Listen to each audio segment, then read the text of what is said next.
Hey, what's going on, Metallurgists? It's another Friday. Episode 201 of Heavy Metallurgy is upon you. I hope you're doing well. I'm Marty, your co-host. Hope you're all doing great. Alan, how are you doing? I'm doing okay. It's been a very long week. Weather's back and forth, and workload's heavy, but we got through it. Got a busy weekend and all that ahead. But before more of that stuff hits, we get to take the evening off and talk some heavy metal with one of our favorite recurring guests. Big hello to everyone in the chat. I've been trying to say hello to everyone as quick as I can as we're getting things fired up here. Hope everyone's had a good week. So looking forward to a good weekend and is ready to have a bit of fun. Oh, Simon. Apparently your eye you don't have much eye coverage in your country. Better go get your eyes checked is what I'm saying. Get that new prescription for your glasses. Anyway. Yeah. Thanks. Good to see you, man. Yes, good to see Simon and everyone else. And one other quick shout out to Alex. If he is watching, your Lord Weird Slothfeg CD from last Friday night just went in the mail yesterday, I think. So you look for that next week, and it should be in your mailbox. Hope you enjoy. Yeah. Christmas time. It's Christmas time in March. It's all good. Yeah. Free CD. Something fun to look forward to. Well, without further ado, let's get this fine young gentleman in here with us. Jimmy from Future Ruins. Welcome back, Jimmy. It's good to see you. How have you been? Doing great, guys. Thanks for having me back. Just staying busy, working, spending time with the family, trying to get out and hike when I can and go to shows when I can, hang out with friends when I can, and just trying to stay busy as always. You know, I don't do very well when I linger around for a full day and just sit around, just always doing something, you know, so, but going real well. Good to see you guys. Yep, good to see you as well. Joining us. Yeah. Thank you for joining. We've tried a couple times. We've been ships passing in the night, it seems like. You've been busy, and it's cool. We're past the holidays now and all the good stuff, and it's good to have you back. Absolutely. So, folks in the chat, if you are unfamiliar with our friend Jimmy and his channel Future Ruins, please go click the link in the description. Go check it out. He is a unique channel here in the one of the there's a crew of guys that are kind of focus their channels around hiking. And mixed with a little bit of metal. So there's a lot of panoramic views as he goes on his hikes. And then once or twice a year, they do live streams talking about their favorite albums. What's coming up for you over at Future Ruins? What does 2025 look like? More of the same, or are you going to try some different stuff this year? Yeah, for sure. I don't have anything new to promote since the last time I was here. And, you know, this time of year, the beginning of the year, it's a little tough to... you know, because of the winter time, just not only finding the time to do something, but also have weather sort of cooperate with something worth doing in terms of my style of, you know, doing hiking videos and whatnot. But I do have spring break coming up. Since I work at a school, I'll have a full week off. So that's the end of March. I'm planning on that week to kind of be devoted to some channel stuff. My current plan right now, as somebody was asking, Bigfoot Part 2 is really kind of what's big on the radar. I don't know if I'm going to be able to do it, but my plan is to try. It really just all comes down to if I can get up into that area. I don't know what the road conditions are going to be like. I'll probably call the Forest Service, you know, a few days beforehand and see what the conditions are. Things do have to be kind of perfect for that because I've got it all planned out in my head. You know, I need to be able to get up to the peak in that area, which is about 12,500 feet, is going to be part of the whole experience. You know, if I'm not able to do it then, I'm definitely going to do it when I can. It's got to be right. So I want to make sure I don't half-ass it. That, you know, part 1 did really well, actually, for, you know, a small bean like me on YouTube, you know, hitting like 22,000 views. It's pretty nutso. So awesome. I want to make this one worth it. And other than that, you know, I mean, I only get to do, you know, 5 to 7 of these videos a year. So I'm really going to try and make them count this time, you know, and not just like pick something that's just like me going overnight. I'm really going to try and push myself to do some harder stuff, you know, get some peaks in there, some big, you know, long mile overnights kind of thing. So, you know, as always, I'm trying to just step it up every time I do something new. So yeah, look out for that. I mean, it's probably going to be a little bit, but I think it'll be exciting, and I think it'll be good when it comes out. So, oh yeah. Let's ask a hypothetical question here. What happens if you're out, you're say, I'm going to go shoot my Bigfoot video. You go out there and all of a sudden you turn around, you have a close encounter with a Bigfoot, like plain as day, or maybe grabs a hold of your tent when you're sleeping and drags you for an acre or so. Do you go back in the woods again after that? Me, probably not. What do you think? If that happened to you, would you sack up and go again, or are you kind of tapping out for a while? Well, the first thing I wonder is if I'll truly shit my pants, because the whole thing when you get scared, you shit yourself. So I'm curious to see how that happens. Like you just lose control of everything. Hopefully I'll have shit. Well, at least you have something to throw at him, right? There you go. Well, yeah, it's right. Either I'm going to be trying to clean myself up or screaming and running for my life. I don't know. I'd like to think it's more fantastical, that it would be kind of more of a profound experience. That I would see it in a way that wasn't threatening to me. But yeah, if it was a scary thing, if it was something like, you hear like you're in your tent, and that would be probably, to me, the scariest thing would be if I'm like in my tent in the middle of the night and I hear shit outside of the tent. And, it's that not knowing what's happening. To me, that would be the scariest encounter. That's the worst. Versus like being outside and actually being able to see something like that. So, yeah. But I don't think anybody can really say exactly how they would react, because you just would not ever, not that, and I don't very much, I do not anticipate ever happening, but you never know. I keep my mind open. As I go into this thing, I'm still on the fence on what I think about the whole thing. But again, I would like to think that it would be more of a profound experience than it would be something scary and threatening.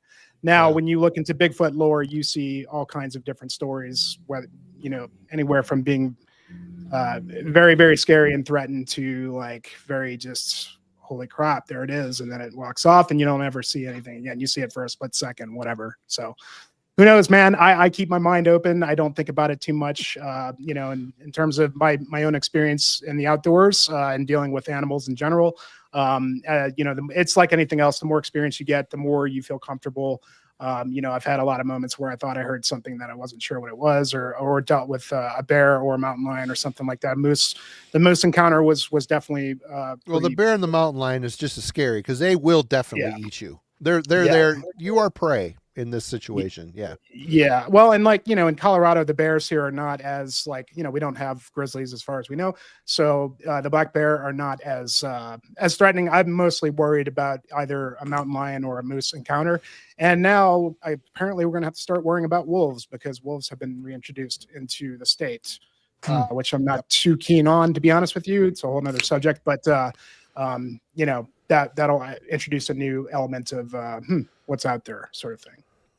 I do have to ask, as you know, the Bigfoot thing infinitely interests me, but I'm curious, since you put that one video up there, did you see like a Bigfoot bump? Did you get a Bigfoot bump on the channel? Did the video do well? Did you get a few more subscribers out of it? I'm just curious if it may have crosstalk to a different, more popular algorithm than metal and hiking. I think it did. It must be because I titled it. I mean, and Bigfoot videos are pretty popular, especially people stuff like you like it. You see a Bigfoot video, you click. But I think, I got like 200 subscribers just from that video. Holy shit! You should do more Bigfoot footage. Well, I know, right? Yeah, it's like it's amazing. Like some of those guys are probably going to be a little bit disappointed once I stop doing Bigfoot videos and start doing my usual thing and get sick of the metal. But you can always hire Marty, just get him a suit, and he can like walk in between the trees, and that's a good idea. I think we could. I'll even throw feces at you, but that costs extra. We could definitely do some crazy hoaxing kind of stuff. You have to provide the feces too, Jimmy. Marty's not providing his own. There's a lot of that out there, and I think, like I did this just because I thought it was fun, and I had one more planned, but because it did so well, I'm not ruling out doing more. It's just, I don't want to just do it for the sake of doing it. I want it to be something worthwhile. Like if I were to do another one after this whole thing is done, it would have to be heavily researched and something that adds something to the whole lore, you know, like going out somewhere where people have had experiences and doing, not necessarily, I'm not like a researcher or anything, but sure, to get out there and just kind of feel it out, you know, it's might be something. So I don't know. We'll see. You know, I mean, you know, at the end of the day, my videos are for fun. You know, if it gets me a lot of subs or if it gets me a lot of attention, that's great, you know, but at the end of the day, it's got to be, you know, it's got to be worth doing rather than just, you know, oh, this did really well and now I'm just going to become a Bigfoot channel, which I never wanted to do at all. So it's a hiking channel, metal, you know, those are the two things that really are the most important for me to convey in the whole thing. And if you watch the Bigfoot video, it's always going to be about the hiking as well. It's going to be a hiking style with a bit of lore in there. So that makes it interesting. So makes sense. Just don't turn it into like that horrible Oak Island series where you drag it out for 10 years and every single week it's just like, ooh, have we found something? It's a piece of metal. What could it be? Yeah. It's like those brothers are from my area. Are around, they? Yeah. Traverse City, my wife Leelanau. likes that because she kind of grew up in the Boston area, so she knows, you know, she heard about it as a kid, but I'm just like, how many years can you milk this show? Yeah, it's like every single crack of a stick they hear, it's Bigfoot, you know? Yeah, exactly. Yeah. But you're out in the woods at night with just nothing but infrared. I mean, it wouldn't take much to scare the shit out of you. I mean, you know. Oh yeah. Some drunk guy in the next acre over, you know, in a beer bottle on the side of a tree and like, oh, it's a squatch. Yeah. Well, I will say, I mean, when you're out there and, you know, I've had many nights where I was out in the middle of nowhere by myself in the dark, and when it gets on your brain, it does fuck with you big time. Yeah. What's up, Rick? So I try not to think about it. Yeah. Yeah, I think the sex condor would be worse than the Bigfoot. Yep. Yeah, Tim, because you know the real difference there and why it's worse. When sex condors mate, they mate for life. You're safe as long as you're not in the love season, so you'll be fine. Well, shit. Nice little aside there. That was cool. Hopefully to see anything off your channel is always fun to watch. So definitely looking forward to whatever you come up with. But for tonight, we propositioned Jimmy for some topics, and he actually gave us quite an awesome list of them. But what did we end up going with? Yeah. So just kind of did some brainstorming the other night, and just thought of some ideas. And as usual, when I come on the show, it's I enjoy the challenge of coming up with the topic, and so it's always a process of trying to think of a few things, then going and doing a metallurgy search and seeing what if it's been done yet, you know. So that's pretty easy to do. So that's the most important thing, is to bring something new.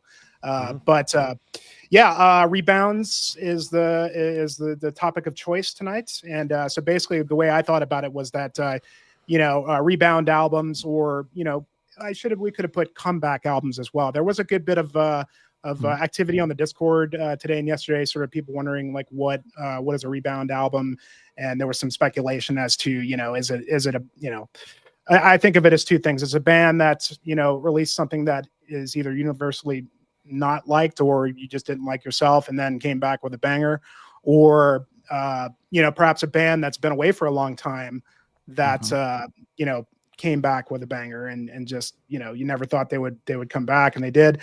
Even just things like you guys put in the description, like lineup changes that are major changes to the band, for good or bad, and did they come out with something that's so I think all those things are kind of within the realm of this topic, whereas I think some people in the Discord were like thinking it was just a good album after a shit album, but that's kind of that's how I went. It was easiest to pick from that realm for me. Yeah, but I did a little bit of all of those, because when you proposed, it's like, that's a good topic, and then I thought about it, I had the same questions. I'm like, well, yeah, it could apply to lots of different reasons that an album might be considered sort of a, like you said, sort of a comeback or rebound or a return to form. So yeah, I'm probably going to have some that fit all the categories that you just described, Jimmy.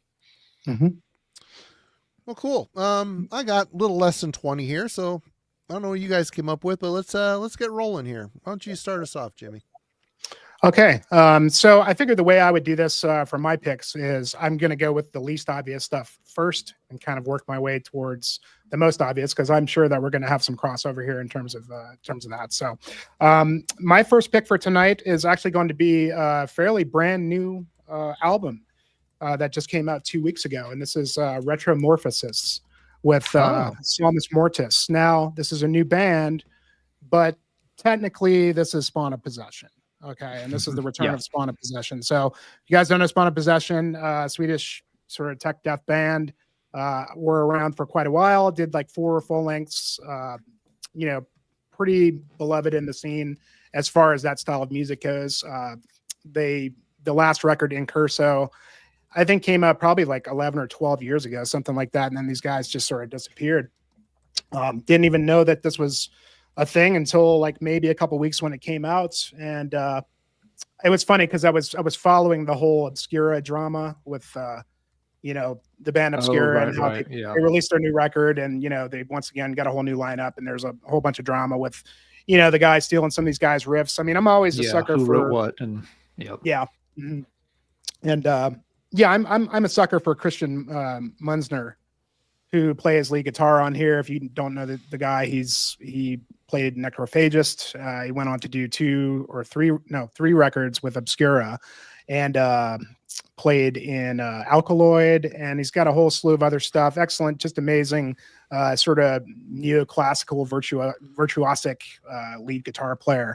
And he did play on the last Spawn of Possession record. So in following the drama, I found out that he had this new album coming out. I was like, look it up, and it's like, oh God, this is Spawn of Possession. I don't know what, I know they have some sort of reason why they decided not to call this Spawn of Possession.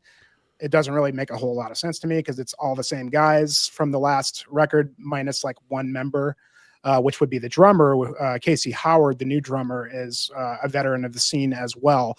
He played in Decrepit Birth for 2 or 3 records, and he did Odious Mortem, and I think a couple other death metal bands. But excellent California death metal drummer to round out the lineup of the old Spawn of Possession guys, as well as Christian Munzner on lead guitar. And it's about, if you like Spawn of Possession, it's about what you can expect.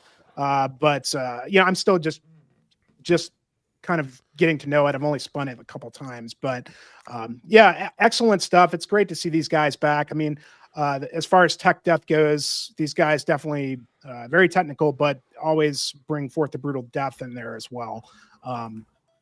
But with a guy like Christian doing the leads, it's just going to be good. And so far I've been really into it. So even though it is a new band to me, this is a great comeback for the guys in Spawn of Possession. Glad to see that they're back. And if you've not checked this out and you like that band, I mean, that's pretty much what this is. You know what you're going to get. It's Spawn of Possession, sans or circa 2025. And it's excellent album so far. So. Mm-hmm. Right on. Yeah, I've only gotten to hear it once, but sounds pretty good on first impression. Always thought Spawn of Possession was like one of the cooler band names I've heard. I always liked that one a lot. But and folks have been recommending Alkaloid a good amount lately too, so I need to get around to checking them out sometime. Yeah, check out their second record, Liquid Anatomy. That's the one to check. It's great. Okay. I'll keep it in mind. They're on the list. All right, Alan. Oh, okay. Do I have an echo, or does somebody else have an echo? I don't know. Maybe Jimmy. Hey, it's Jimmy. It's all right. It's not. Okay. I spoke a little loud into the mic, so. Okay, just making sure that we're good on sound. Well, yeah, as Jimmy said, there's lots of ways you could approach Rebound albums, and there's lots of good examples, some obscure, some kind of obvious, but really it all boils down to one thing. There's only one album this topic can possibly revolve around. Meatloaf's Bat Out of Hell 2. No, really. That one's so obvious I don't think I need to talk about it, so we'll just put it over there for a while. He'll do anything for a laugh, but he won't do that. Anyway. Oh, I just did that. Bad joke. Anyway. No, but I'll also go with a relatively recent one. It is Blind Guardians, The God Machine. Oh, for Blind Guardian, this kind of falls into the category of, they had kind of, been drifting so far into the symphonic stuff. Folks wondered not only would they do another album centered around more of their old power speed metal style, could they even do it at this point? Had they just completely lost the chops to pull something like that off? After you had things like Beyond the Red Mirror and the Twilight Symphony, Odyssey, Fantasy, I don't even care enough to know the name of the album. It's that bad. It seemed like they were just content to kind of wallow in that material, and if they want to, that's fine. But when this came out a few years ago, a lot of people were really pleasantly surprised. They stripped away a lot of the overbearing symphonic stuff and just kind of got back to more straightforward German power speed metal. Now, yes, I nitpick about this album from time to time. It's not my favorite in the Blind Guardian catalog, but I really do appreciate the fact that, yes, they went with a more straightforward sound. I like a lot of their symphonic albums, but even for my tastes, they had already gone a little too far afield over the past couple of releases. So yeah, just having Blind Guardian sort of refocus themselves, recenter, and show that, hey, just because we haven't done it in a while doesn't mean we can't pull it off, was a really nice change of pace. And so even though I don't rank it, on kind of top tier Blind Guardian albums, it does get bonus points simply for delivering the goods that they hadn't done really any time this century. You got to go back to almost at the mid-90s to find a Blind Guardian album that was focused this much on just the basic power and speed elements. So yeah, I think this was kind of a nice rebound. Yeah, some of the fans like myself that were getting pretty tired and disinterested in what they were doing, it's definitely gotten folks back in the fold and anxious to see where they go from here.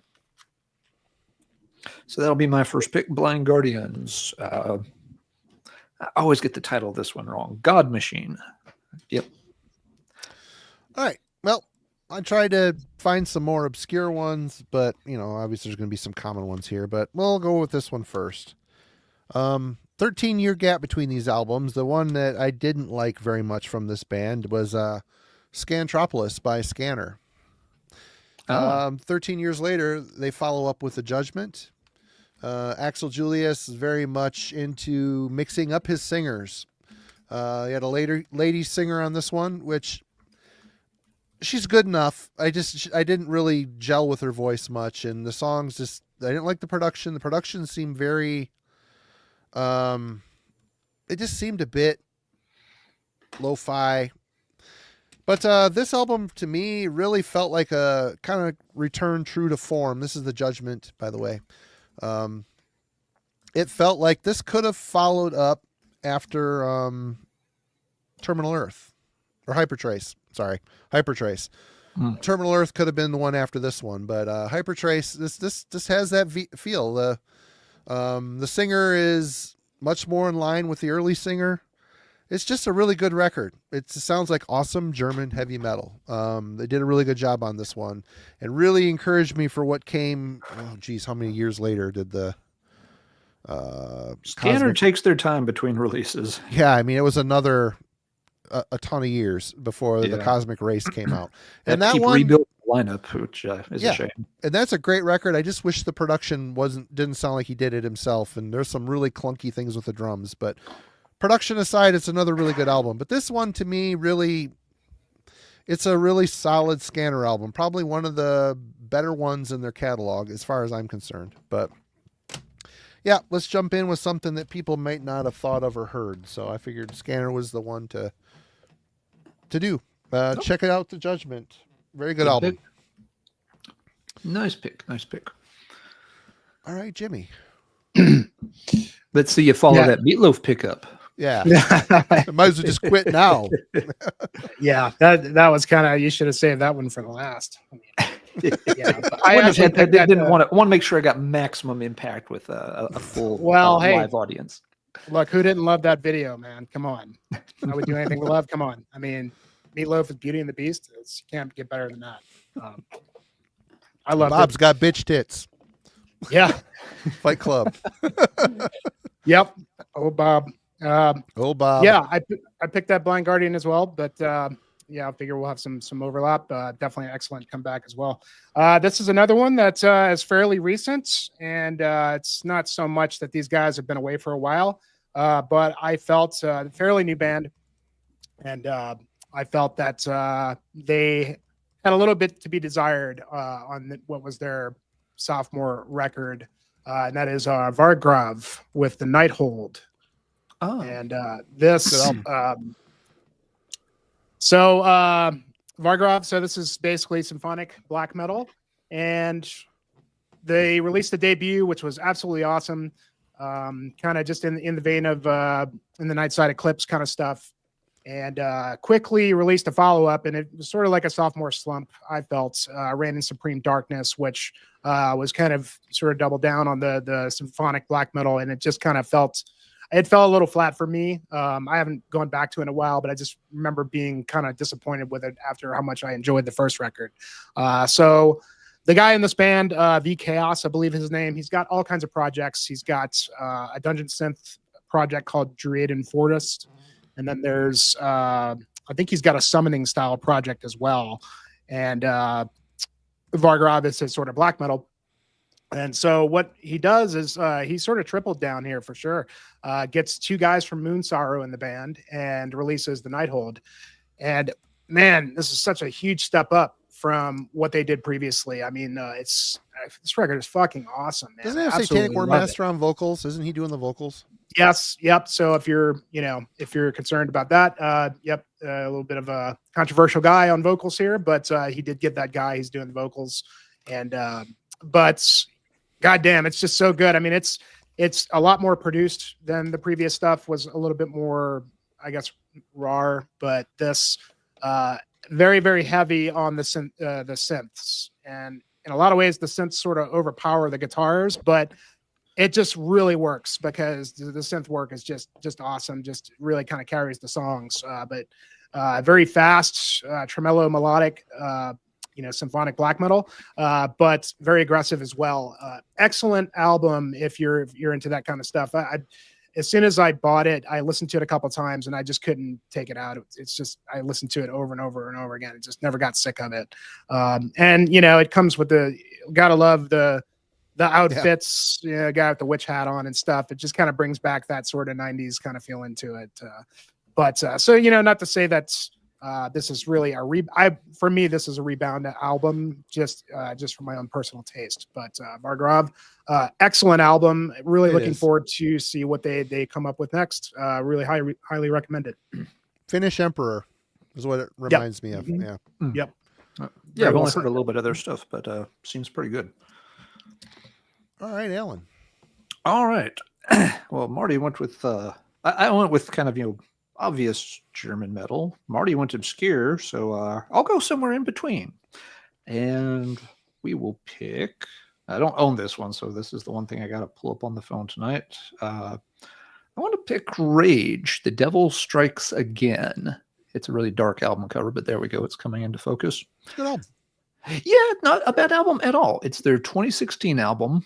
And the reason I think this kind of counts as a Rebound album is there's a 4-year gap between this one and the previous one. And that's a pretty long gap between Rage albums. They're pretty consistent. You have to be to put out as many albums as they have. 27. But it's a crazy number of albums. But also in this 4-year gap, there's a big lineup change. The Rage lineup had been really, really stable for a long time before this. And they had a really hotshot guitarist. Is it Victor Smolsky? Yeah. And then, not only Victor and the drummer are out of the band in this 4-year gap. And so when PV comes back, it's a new lineup on this one. And so it's kind of like, oh, crap. It's been a long time since he's had to bring anybody new on board. And, that previous lineup definitely had a strong following. Smolsky had become, a real kind of, whiz kid on guitar in a good way, not in a just, wanky, noodly way. He's had a good run of really creative guitar players. He really has. He really has. Yeah, PV's had really good luck with that. So, the fact that, 4 years goes by, it's right there in the middle, 2010s, and you've got to break in a new lineup. A lot of things could go wrong there. But The Devil Strikes Again is pretty good. And one thing I like about this too, not only does he have another very solid lineup with the new guys helping him out, the new guitarist's name is Marcos. I don't remember his last name, but Marcos is a really good guitarist too. On this album, they also do kind of, again, they refocus a little bit more on a heavier, slightly more aggressive sound. You know, if there's a knock against some of the Smolsky era albums, it's that they did occasionally stray too far into, like, you know, the symphonic-y power metal style, which Rage has used off and on pretty much throughout this entire century. They're not bad at it, but sometimes they would overdo it a little bit. And it feels like on this album, they decided to dial back on that a little bit and instead dial up just, you know, the kind of, you know, Rage is always a combination of, like, you know, power, speed, and thrash. And it's how they balance that equation that defines each album. This one feels like, you know, they dialed down the power a little bit, dialed up the thrash a little bit. And, you know, I think it works quite well. It feels kind of refreshing after, you know, some albums that, you know, were lighter on the thrashy side. So, yeah, for me, that's why it's a Rebound album. Not that the previous albums were bad, but that this was kind of a reset after a 4-year break and a new lineup. And they kind of, you know, go, I don't want to say go back to their roots. That's not quite what they're doing. But they definitely sort of, you know, focus on a different element of their classic sound. So that's my number 2 pick, Rage, their 2016 album, The Devil Strikes Again. So this tells me that our always prepared professor is doing his homework already, which... Yes, we have, you know, later this year on the to-do list for Heavy Metallurgy is a Rage deep dive with Jurgen, who's in the chat tonight. I've already been through the entire Rage discography at least once. Every album's been played at least once, and a lot of them have been played more than once. But I've got a lot of, you know, revisits to work on. What is your quick, just a quick aside? Sure. Were you surprised at the quality? No, because I kind of knew Okay. it was going to be quality stuff. I'm just surprised that a band this long running is still putting out kick-ass albums. Yeah. After Lifelines, I listened to it. I want to listen to it again. I'm like, a band this late and this prolific in their career, usually it's like, oh, you know, it's good, whatever. But this isn't, they're not a whatever band. They're just a good freaking band. Mm-hmm. Yeah, they're a good band. They're consistent. But yeah, the thing that keeps it from, at least on first pass, I think that keeps it from seeming like, with that many albums and being consistent, it would be very easy to start feeling very samey. And I didn't get that impression my first time through the catalog because of what I just mentioned. Rage kind of tinkers with their formula a little bit. You'll have a couple of albums that are more symphonic. Then you'll have an album that's maybe a little faster. Then you'll have one that kind of balances all 3 elements. Then you'll have 1 or 2 that are a little more aggressive. It's not like there's just a linear progression, or that they just find their sound and park their album after album after album. They're always kind of fiddling around in that, you know, the center of that Venn diagram where those 3 styles overlap. So you're never quite sure what the next album is going to bring. And I think that's a good thing and helps their longevity. Yeah. But yeah, we won't go too deep into that now because we'll be doing that sometime later this year with Mr. Jurgen. Get ready, Jurgen. Of course, he's probably already ready. He could probably do it right he now. Could do it. He probably doesn't even need to do it. He could just show up and know what he's going to say. All right. Next up for me. Not only is this a great comeback album in 2 ways, the band broke up for a while. Come back with this album. I think it's a huge improvement over the album that came before it. This is Atlantis Rising by Manilla Road.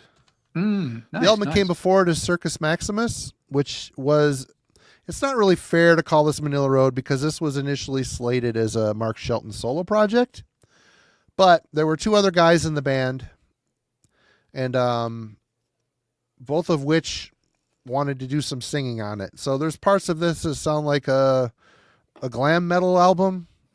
It's just, there's a couple songs on here that have Mark singing and it sounds like Manilla Road, but the large part of this record is not good. It's the only one that I don't own on vinyl because I don't need it on vinyl. But this comeback album, they broke up, they got back together.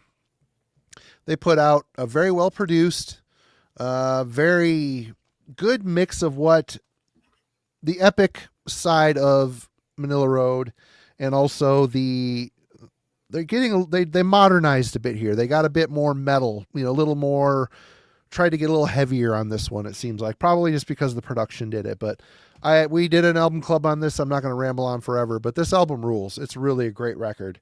And it was good to see him right the ship, so to speak, and put out something that didn't leave a bad taste in your mouth like this did, because this band is just too good to be. I mean, even if this was a Shelton solo album, it was bad. It just wasn't good. I think the first song, Throne of Blood, was the best one. I think that's the one to start off him singing. I hated it so much I had a hard time coming back to it, but yeah, the best song on that album is still like the worst than any song on 9 out of 10 Manilla Road albums, so it really doesn't matter. Sure. No, that's a good call. I completely forgot about Atlantis Rising for this. That's a perfect pick. All right. Jimmy. All right. Well, staying with the new stuff, Severe Torture, Torn from the Jaws of Death. This is a Dutch death metal band. I never got that. I was going to pick that up, and I never got around to it. Well, get it. It's great. Good stuff. Yeah. Good band. Yeah. I mean, this is a pretty consistent band. If you liked some of their older stuff, I think it was like a good 12-year wait. I think 12 years, 13 years, something like that. I don't know why it took so long for them to come out with something new, but they just kind of made their resurgence. And so I would call it a comeback. And, Severe Torture, I always thought like they were going to be kind of one of those sort of knuckle dragging death metal bands with the name. But no, man, this is really good, brutal death metal. But I would say they're more on the side of like Monstrosity, maybe even some older Decapitated, very surgical precision death metal. It's technical, but it's not overly technical. A bit of suffocation in there. But I always like the clinical precision of bands like Monstrosity, and Severe Torture kind of follows in those footsteps. I mean, these guys are really, it's very musical. These guys are awesome players, and just kicking out. They're not really doing anything new or special, but it's man, it's just good songwriting, just exciting, just excellent drumming. The bass player you can really hear well, just doing some really cool licks. But I actually got to see these guys at MDF last year, and they were killer. But glad to see them back. It's good to see guys like this just releasing killer records, even though they haven't really changed a whole lot. But yeah, if you haven't, I think you'll like this one, Marty. It's if you like the old stuff, it's just them, just a little bit more updated, a little bit more fine tuned, and just every single song is good. I really like it a lot. So great comeback from this band. Right on. Cool. Yeah, based on the name, I would think that would be just a really ultra brutal death metal group. All right. Haven't taken this off the shelf in a while, but I think it definitely qualifies for tonight's topic. Danzig's Death Red Sabbath album. Hadn't done a studio album in like 6 years before this. And let's face it, those Danzig albums got kind of iffy there, starting with number 5. 5 was not well received. 6 people seem to be kind of split on. I never hear people talk about 7 or Circle of Snakes, which is 8, although it's the first one that doesn't have the number in the title. So I think a lot of folks, by that point had just kind of sort of, again, drifted away from Danzig. It's like, okay, the first 4 were great, and then you kind of just wandered too far off. And this one, when it came out, really caught people by surprise. Part of that was, I don't think anybody expected a lot out of it, but it is actually quite good. A lot of the songs do have kind of callback moments to older Danzig tracks. You'll be listening to one song and be like, that sounds a lot like something off of How the Gods Kill. But nevertheless, it feels like they got a good blend of the sound from those first 3 or 4 albums. It's got the bluesy elements from like the first 1 or 2 albums. It's got, some of the darker elements from Danzig 4P. So it all comes together really nicely. And it also seems to be like, the last sort of hurrah for the Danzig catalog. He's only done 3 albums since 2010. And that's if you're counting stuff like the Danzig Sings Elvis album, which I'm not sure anybody wants to count that too much. Not that it's bad, but I mean, that's calling that like a Danzig studio album.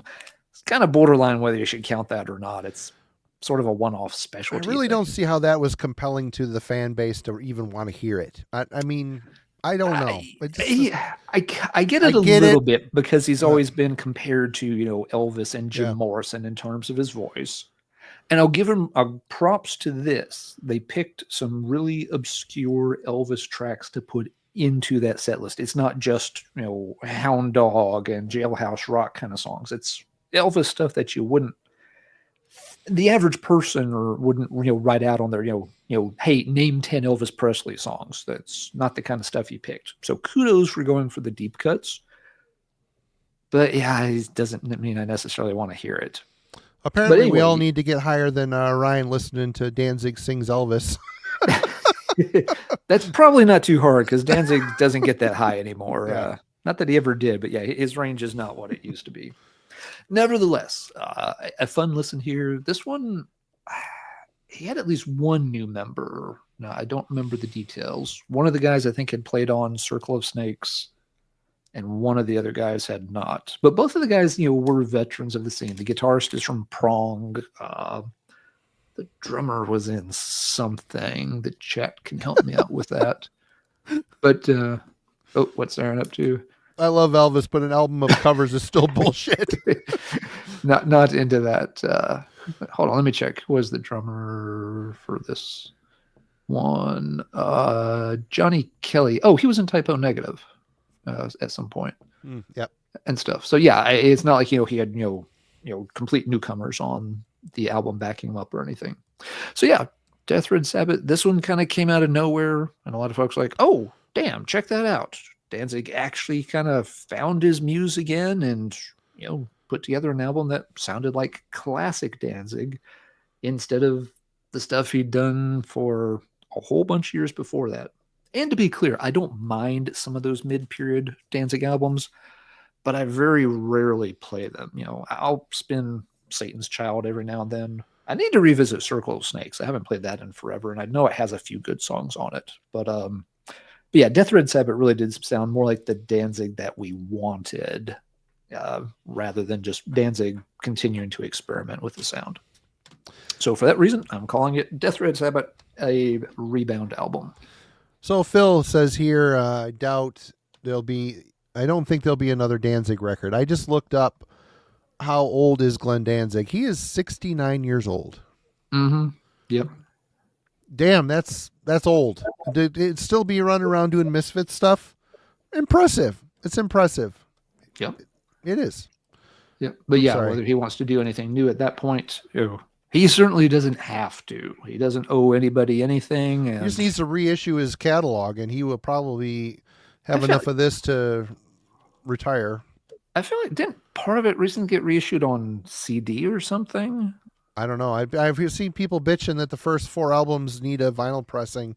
I mean, everybody's buying bootlegs. Yeah, that's a different thing. I feel like I was in a store not long ago, and like the Danzig CD section was full of like, you know, brand new 1899 kind of copies of several of the albums at least. Maybe I'm getting it mixed up with something else. Right on. But yeah, I don't think there's been any vinyl reissues, but at least on CD, I think the stuff has been put back out pretty recent. But again, if someone in the chat knows the details, please go ahead and post them so everybody knows what's up. All right. This felt kind of like an obvious one to me, but I can't say that I dislike the debut Motörhead album. It's a good mission statement. It feels like Lemmy trying to get his heels in, you know, something new. There's elements of him still being, you know, his presence from Hawkwind into this more of a sleazier band. There's some good songs on here. There's some songs that aren't so great, but the follow-up album to me is a definite improvement, a rebound, so to speak. And a lot of people say it's kind of the double bass work of Filthy Animal Taylor on Overkill. It's kind of like the precursor birth of speed and thrash metal. So not only did they come back with more concise, catchy, and memorable songs, Class, Stay Clean, Damage Case, Overkill, of course. I mean, there's some definite classics that remain in their catalog throughout, and then there are on the debut as well. Don't like I said, I don't hate this record, but just more focus, more energy, just more of everything. It just the crust was growing. This was sleazy Road Dogs, and it came through in the songs. And this is the classic power trio. This is where he solidified this lineup. You got Phil, you got Fast Eddie Clark. God damn it. My brain is everybody. It won't be long. I won't be able to remember shit. I don't know what's going on in my brain, but anyway, Fast Eddie Clark. This is the classic power trio, and arguably the best Motörhead material there ever was is during this era. So, yep, definitely a step up for me is the Overkill album, follow up to the self-titled. I like it too, Aaron, but Overkill is just so much better. All right, Jimmy. All right, this came up in the chat, so I figure I'll get it out the way. And as you can tell from my background, I'm a pretty big Amorphis fan. And so Eclipse, to me, was sort of a great Rebound album. And, for a band that for their first half of their career was just constantly putting out something different and new every record, always experimenting and trying something else. They sort of landed on this, I don't know if it was like kind of a 70s prog thing that they were doing with Tunella and Am Universum. And whether you like those or not, I mean, it's debatable. I really enjoyed both of those albums. And then they put out the much, I would say, universally hated record, Far From the Sun, which they kind of went in sort of this like weird grunge kind of phase. And it was clear that Passy, the vocalist, they'd kind of run their course with him. And, he did some really great work with the band, I think. But I think that they kind of, were really reaching on where they were going with the music. So it was funny too, because that one was like on a major label and it really kind of just did not do good. Yeah. I mean, Simon, a lot of people didn't like Tunella. That one, I didn't like it at first either. It kind of grew on me over the years, actually. It's probably one of my least favorite, but it still has some decent stuff on there.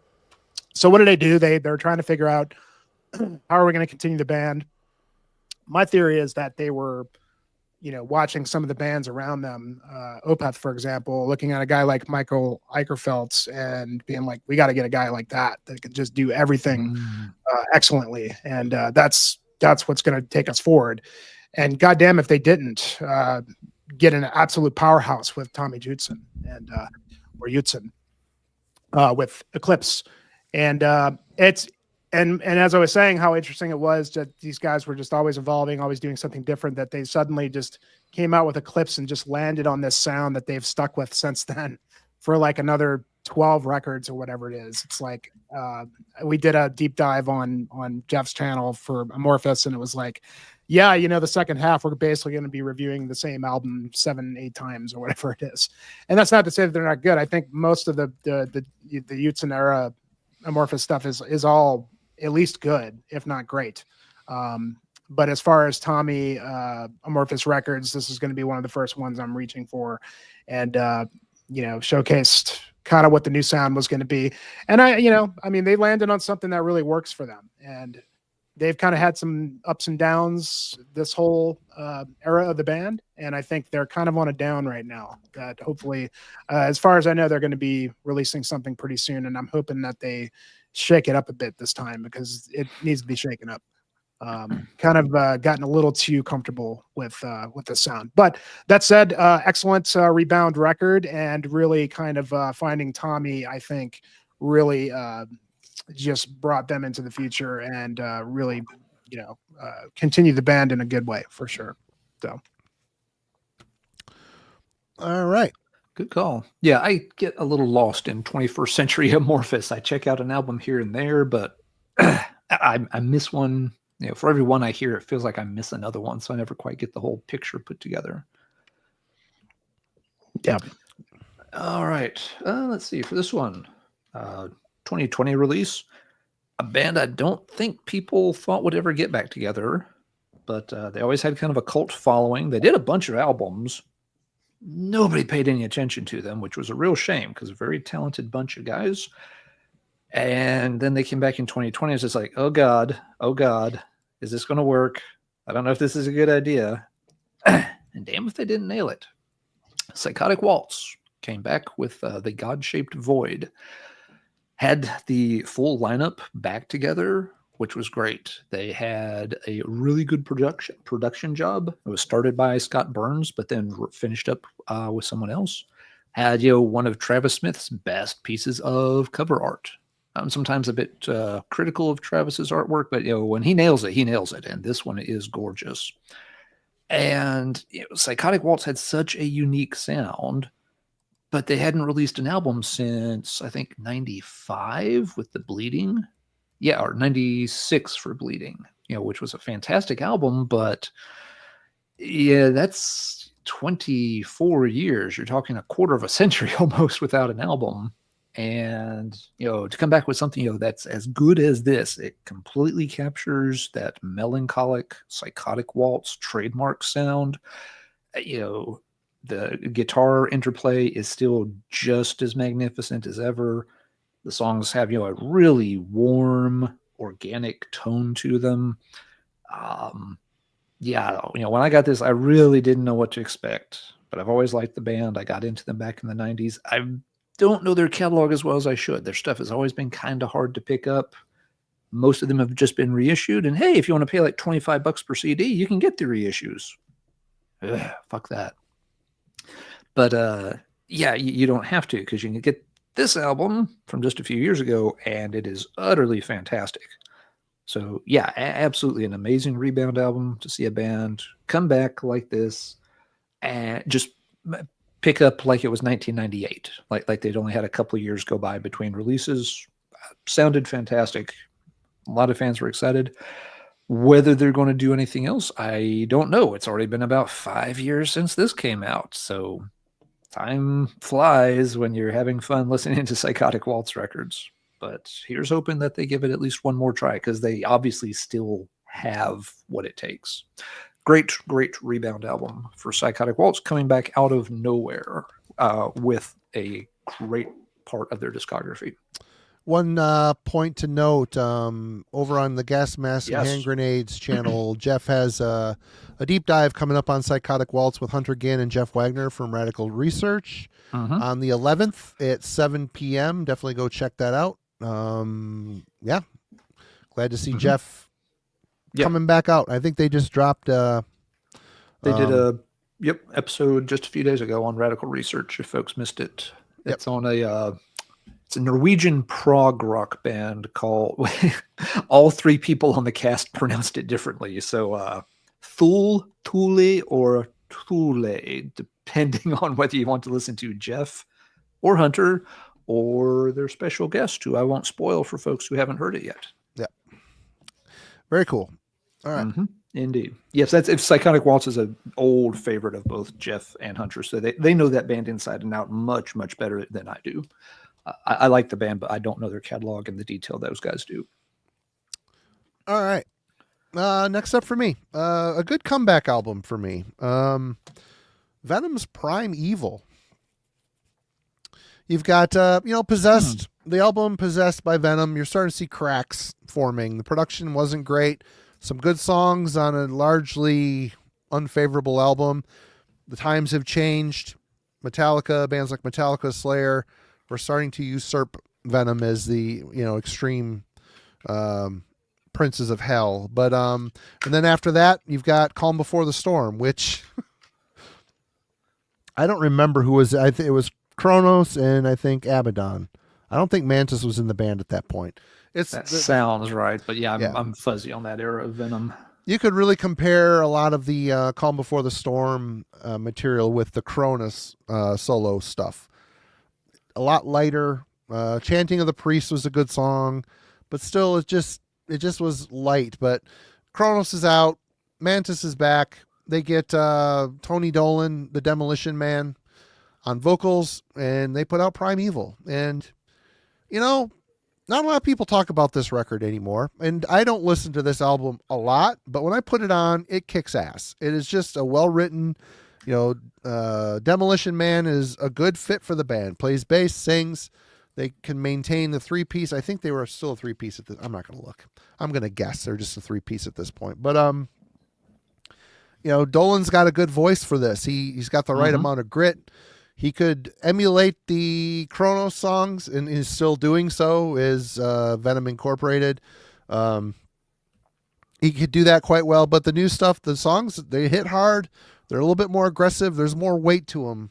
They're starting to get a little thrashier in feel.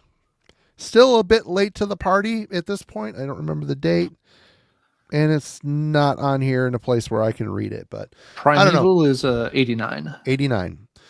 It is still a pretty damn solid record that nobody really talks about anymore. Yeah. It's kind of a shame. Good And stuff. at least Metal Archives lists them technically as a 4-piece at that point. Okay. I don't know how much they did have a 2-guitar lineup for at that point. Actually, they list Mantis. That Abaddon, Mantis, and Al Barnes around Dolan. Yep, good album. There we go. It really is. It held up really well over the years. Good stuff. I have not heard a lick of stuff after this. I know there's Temples of Ice. There's a couple other Demolition Man albums that I don't know. They turn up at Camelot, and I just kind of moved on at that point, didn't care anymore. But yeah, if anybody could tell me if anything past Primeval's good, I should check it out. Let me know. One of the guitarists on Calm Before the Storm is now the guitar tech for Joe Bonema. Wow. Right on. All right, Jimmy, what you got? All right, I'm going to go with Testaments, the Formation of Damnation. I was next on my stack too. Oh, was it? Good Yeah, I pick. figured we were going to have some overlap here. Yep, it's all good. But yeah, I mean, not a whole lot to say. I mean, they obviously had kind of a weird trajectory in that middle period where Skolnick was out of the band. They did some death metal style stuff, and you know, going from The Ritual, which was kind of more of just a strange one-off album, still pretty good, but then going to a little bit more of an extreme style, which was really cool, with some really good records too, Low and Demonic, and obviously The Gathering, which is one of their greats for sure. But you know, for me, you know, coming back with the Formation and having Skolnick back, to me, this is one of my favorite Testament albums, and it was really brought me back into the band. And you know, God, Bostaph is amazing on this album. This was one of my favorite Paul Bostaph albums. As far as, I mean, he's done some great stuff, but God, he just nails it on this record, and it's just full of good songs. It's got a good mix of all their kind of sounds. There's some early stuff in there. You know, he brings in the death vocals a little bit, and they get a little faster, and it's just a good mix of stuff. And you know, the later Testament albums are all good. I think they all have something to like for sure, but I don't know, just this one, they felt cooking on this one. And I had a feeling of the early stuff. That could have followed Practice What You Preach, and it wouldn't have been on the line, you know? Yeah. Given for an sure. 80s production, that would have been a perfect evolution, you know? Oh yeah. Chuck sounds so good. And some of his stuff on here sounds like stuff from The Legacy and Practice What You Preach. And it's just that good mix of everything. And yeah, I really loved it. What did you think about it, Alan? Oh yeah, I agree with all your points. You know, there's like a big 9-year gap there in their catalog too. So I mean, it's a rebound album in that sense. You know, it's Chuck coming back, you know, from his medical issues and sounding fantastic. So it's a rebound issue or record in that sense. So yeah, I think it fits the bill perfectly on multiple levels. And I agree with Marty. Yeah, it could easily slot in right behind Practice What You Preach. And kind of wish it had, because like someone just said in the chat, I'm not a huge fan of The Ritual either. Not a terrible album, but Souls kind of of Black album. is long and boring too for me. I don't know. Yeah, I still like Souls. It's okay. It's okay. I understand it's not quite as good as the ones before it, but it is it's still a solid album. Tony, no, it wasn't. You know it wasn't. Yeah. Okay. Yeah. That's not the comeback album I would choose for Bathory. No. Yeah, being might need to scroll just a little further down the Metal Archives page there, Tony. Yeah. All right, Alan, you want to? Well, yeah. Now that someone stole my pick, of course, Yeah. I did it to Jimmy earlier, so it's all fair. But I'll go with another thrash rebound album from the earlier 2000s. Kreator, Violent Restitution. Bastard. Was it in your stack? That's Sorry. It's all right. We're all good. Yep. But, the 90s weren't that kind to Kreator. I think we can mostly agree on that. Not everything's a disaster, but there were choices made that didn't necessarily pan out all that well. And so having, this one's a rebound in the sense there's not a big time gap. I mean, Endorama just came out 2 years before this. So they pretty quickly retooled things. Tommy was sent back on his way. That still feels like one of the great wasted opportunities, having Tommy in Kreator for 2 albums and you'd give him nothing to do. But regardless, Sammy comes into the band, fits really, really nicely right off the bat. And they get back to doing what Kreator is going to do well. It's, of course, not exactly like the older stuff, but this album at least got them back on the map and on people's radar as like, hey, we are going to be a serious thrash band and do the kind of stuff most of you like. No, we're not going all the way back to the really raw, vicious stuff on the first couple of albums, but we're not going to do another Endorama or one of those albums either. So, from this point forward, Kreator is a pretty safe bet. Some albums are better than others. Some people feel like, they drifted a little too melodic at times. And okay, fair if that's not your jam. But they didn't go, off on any really wild experiments. Again, not my favorite Kreator album. I think it's okay, but it achieved its goal. They needed a rebound album so people could sort of put some faith in, invest in the Kreator name once again. And this album did deliver on that. So fair enough. A good rebound and better things came, after that. They moved from strength to strength after this album. All right. Well, Jimmy, I understand your choice of the Testament, but I'm going with the Gathering. This is a promo version, so the cover is a little different. But oh, neat. Yeah, the Gathering. This to me, after coming off of the albums Low and Demonic, Low had its moments, Demonic had its moments, but really, Testament deciding we're going to get with the times and put out death metal, it's dumb. It's just dumb. They weren't needed. They're going into a place they don't need to be. They don't belong in. It was, Testament is supposed to sound like Testament. And yeah, you can get a little heavier here and there, throwing some growls, sure. That's fine. But when you start, Demonic is mostly all death vocals. And can I kill these stupid? So you got a button there. Yeah, I can't kill it because it's on. Yeah, it's a sex bot on coming from Twitch. If it wasn't for bots on Twitch, we wouldn't have any followers on there. I don't even know why I have it. Anyway, this is a great record. I really like the Andy Sneap production. It's really bright. It's really modern. There's still some death vocals on here, but the songs are really good. This is from start to finish, a pretty damn solid record. I do like the Formation of Damnation a bit better. It just has more of the Old Testament spirit to it. But I really thought this was a good step in the right direction after 2 albums that didn't suck, but they weren't what we want from Testament. You know what I mean? So good stuff. Good album. Yeah. Now, question, Marty, you bring up a good point, and I hadn't thought of that one in the context of a rebound album after the other 2. and I think you're right. We want Testament to sound like Testament. But could Testament have survived the 1990s if they had tried to have stuck to their sound, considering how unpopular thrash became in those years? Yes. You think they could have? At this point, they're grandfathered in.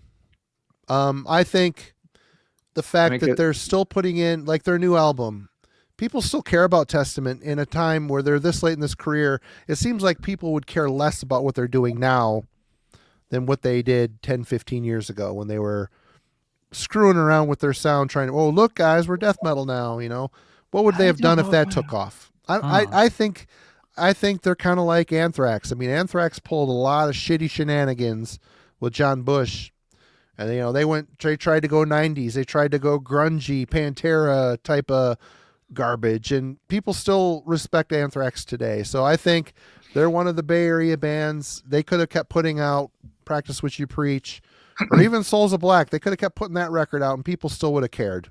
I think they would. I don't know if I agree.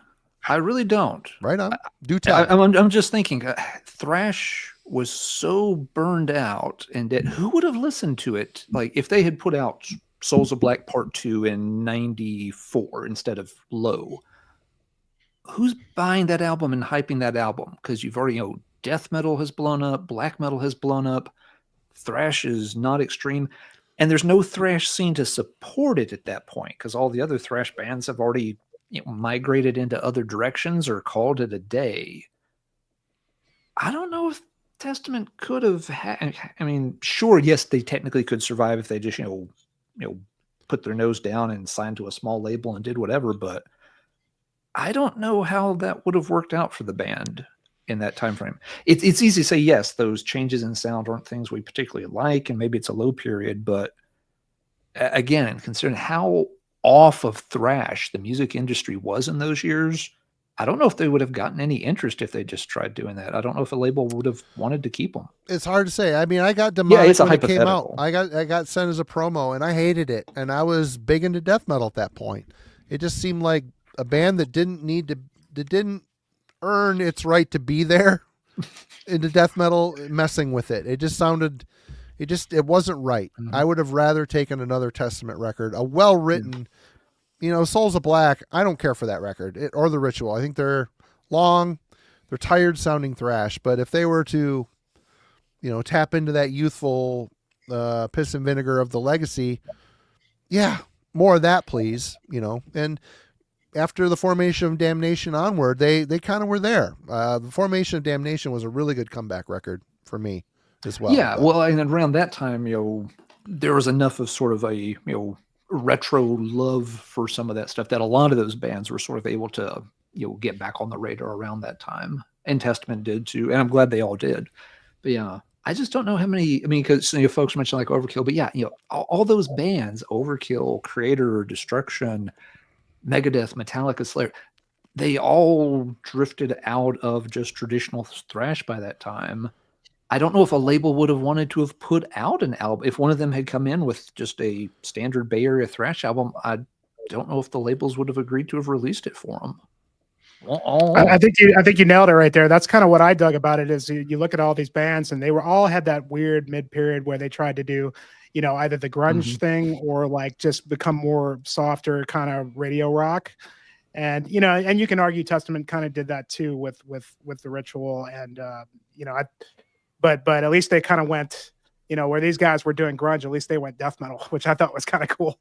But even though those records weren't great records or anything, and it wasn't really where they needed to be, at least they kind of went, like, that's always how I looked at it. I was like, okay, cool. At least they went a little bit more extreme before they kind of found themselves again. And that was, and still found an element of sound that they've kind of incorporated later on that actually work, but yeah, it's, I mean, all these bands had those mid-period weirdness that never really made quite sense, Let's see. And like Mike, I agree. I would have too. I just don't think any big record label would have loved it if they came in the door saying, hey, how about we release this? I think the record label would have been like, nah, sorry, that's that is not something we're interested in releasing for you. Good day, sirs. Yeah. But yeah, I mean, it's a hypothetical, but it's just kind of interesting. We complain about how thrash bands and other metal styles changed during that time, but I don't, there were, of course, if you dig it deep enough, I'm sure there were some bands still doing very straightforward traditional thrash during that era, but they weren't getting any attention. I mean, you had US bands doing traditional heavy metal throughout the 90s. You never hear about any of it because, they couldn't have gotten a record deal for, all the Leprechaun gold in Ireland. Yeah. You have to look at also, I mean, this is how grandfathered in this band was. When Low came, let's look at The Ritual. The Ritual is on Atlantic Records. You go to Low. Low is still on Atlantic. It's on Atlantic Records. They probably finished out their contract at that point. Yep, and wasn't picked back up. And Demonic, they went to Music for Nations, which is still a pretty freaking huge label. Yeah. They're still but riding, with a very different sound, Yep. Yeah. And then when they righted the ship with the Legacy or the Gathering, they're on Spitfire Records, which was a newish. Wasn't that a U.S. label? I don't remember. I don't remember either. And then the Gathering, First Strike is Deadly. That is, but no, Formation Spitfire. of Damnation is back on Nuclear Blast. So that right there tells me that it doesn't matter what they're doing. They're grandfathered in as a legacy band. They're going to get a solid go from Atlantic to Music for Nations to Spitfire, which might be a reset, but then back to Nuclear Blast, another big label. So, but again, with Nuclear Blast, but with Nuclear Blast, Testament brought a very traditional Bay Area thrash album to the table. They did. They didn't bring a Low or a Demonic to Nuclear Blast, which they should have. They never should have strayed from it. Mm. But I agree from a fan standpoint. I just don't think they could have gotten I don't think if you had taken Formation of Damnation to Nuclear Blast in like 96 or 97 and said, "Hey, will you release this?" I think they would have been like, "Go away. We don't want that." And I gotta say, Mike here is saying Running Wild never cared about any 90s trends, right? But lots where of European bands didn't. Where Rolf failed was, and he's still failing, although the last album was pretty good. It's a little too long, but it's pretty good. He needs to lose the drum machine. He needs to let it be a band again, not just the rock and roll experience. He needs to get a band. That's always been an issue for that band. And get another like-minded person. And yep, Dennis here saw them in a small club during Low. Yep, 200 people. I saw them on Demonic tour, Dennis, and yeah, same thing. A band that before would have sold out thousands. I saw them on Demonic tour, and they were probably about the same crowd, probably maybe a couple of hundred people. They sounded fine, but there was no interest, even with them doing that. Legacy band or not, they were not pulling numbers. So. Yeah. Well, at least we could be happy to know that they released, so many good records since then. 2008 on has been great. It's been pretty damn solid. It really has. Long. Yeah. The albums are long. That's all these old bands. They they need to self-edit a bit. Cut a track or two off your album. Yep. It doesn't need to be a 50+ minute record. It doesn't. It just doesn't. Yeah, Devin made the joke a minute ago that we've done before. They've got the standard Nuclear Blast contracts. Like, we'll keep putting out your shit, but you keep making the old shit. You are not allowed to deviate anymore. Do not deviate from this line. Yeah. Yeah. You stay on the path. Yeah. All right, Jimmy. All right. Sorry for the long tangent there, but I thought that was an interesting observation. We are kings of tangent. That's fine. For sure. And I think this next one is kind of in the same realm and probably spark the same sort of conversation. But my sort of, I would say, rebound record for Megadeth is Endgame. And so Megadeth is those first it's a good album. Records, that's a good album. Yeah, it's very good. And arguably you can say that, maybe they sort of came back with The System Has Failed or United Abominations. Those two weren't quite, like they were kind of coming back in a way, but they weren't quite there. And for me, like, those first four records are just like some of my favorite metal records of all time. From the debut, rest in peace Cells mainly, but even So Far So Good and Killing Is My Business. Countdown is kind of where I jumped off. I enjoyed that record. We even talked about that one in the last stream, but after that, I moved on and would check back in every now and then and never felt anything from anything they were doing for quite some time. I can't even really remember anything from The System Has Failed or it's fun. Back in the day, come on. The Tribute to the Old Days, that's a good song. I remember it being good. I remember like listening to this today thinking, God, I got to go back to those because I don't remember them really like blowing me away at the time. I remember thinking, okay, they're kind of back, but this was the one that really like, okay, now he's back. This is really like, there's so much stuff on here that just harkens back to the old Megadeth. It's full on thrash finally. And that's what I want. I want Megadeth to be a thrash band with good melodic stuff going on. And I think he really found the formula again here with a great lineup. I mean, I think Chris Broderick was one of the great guys doing some of the leads on here. There's just a lot of good tracks on here. I think pretty much every song, top to bottom, I really love. Especially the track 10 toward the end, How the Story Ends. It's such a good Megadeth song. It just has some of that more melodic stuff that I was missing from a lot of stuff later. And not to say that they were really brought it back big time with this one, and then kind of put out a couple more clunkers, and then kind of came back. And I think Dystopia, and I even like the new one quite a bit as well. Haven't heard the new one. It's good. What is it called? The Sick, the Dying, and the Dead. Yeah, it's good. If you liked this or Dystopia, it's more in the line of that. There's Steve DiGiorgio on bass. Yeah, and Dirk Verburen on drums, great drummer. And he's probably more than they need, but still a great addition to the band. And I'm looking forward to see what they're going to come out with next. But yeah, Dystopia was really good, and the new one. But this still remains the later day. Megadeth is probably my favorite. But damn, they really came back and showed they could do it, man. I wish they would have just stuck to this kind of stuff, and we'd have all been happier for it. But another band, as we were talking about with Testament, is just trying to jump on trends or do stuff that really wasn't their wheelhouse, that it felt like. Maybe it did to some other people, but trying to go commercial or commercialize your sound is not going to work, especially for a band like Megadeth, because Dave Mustaine's just not that good of a singer. But on here he sounds excellent though. I mean, I really he kind of tapped into his more aggressive style on here, and doesn't sound like a freaking constipated feline. But yeah, Endgame is really good. A great comeback for me. All right, good pick, Alan. Yeah, I thought about Megadeth, but I couldn't decide what to go with because Megadeth has some real ups and downs in their catalog, so I never did land on one. But I'll go with a different American thrash band instead that has had at least a couple of comebacks. I landed on this one. Overkill with WFO, Wide Fucking Open, 1994. And for me, this is a rebound because it follows their absolutely worst. Well, is it the worst album? It's almost got to be.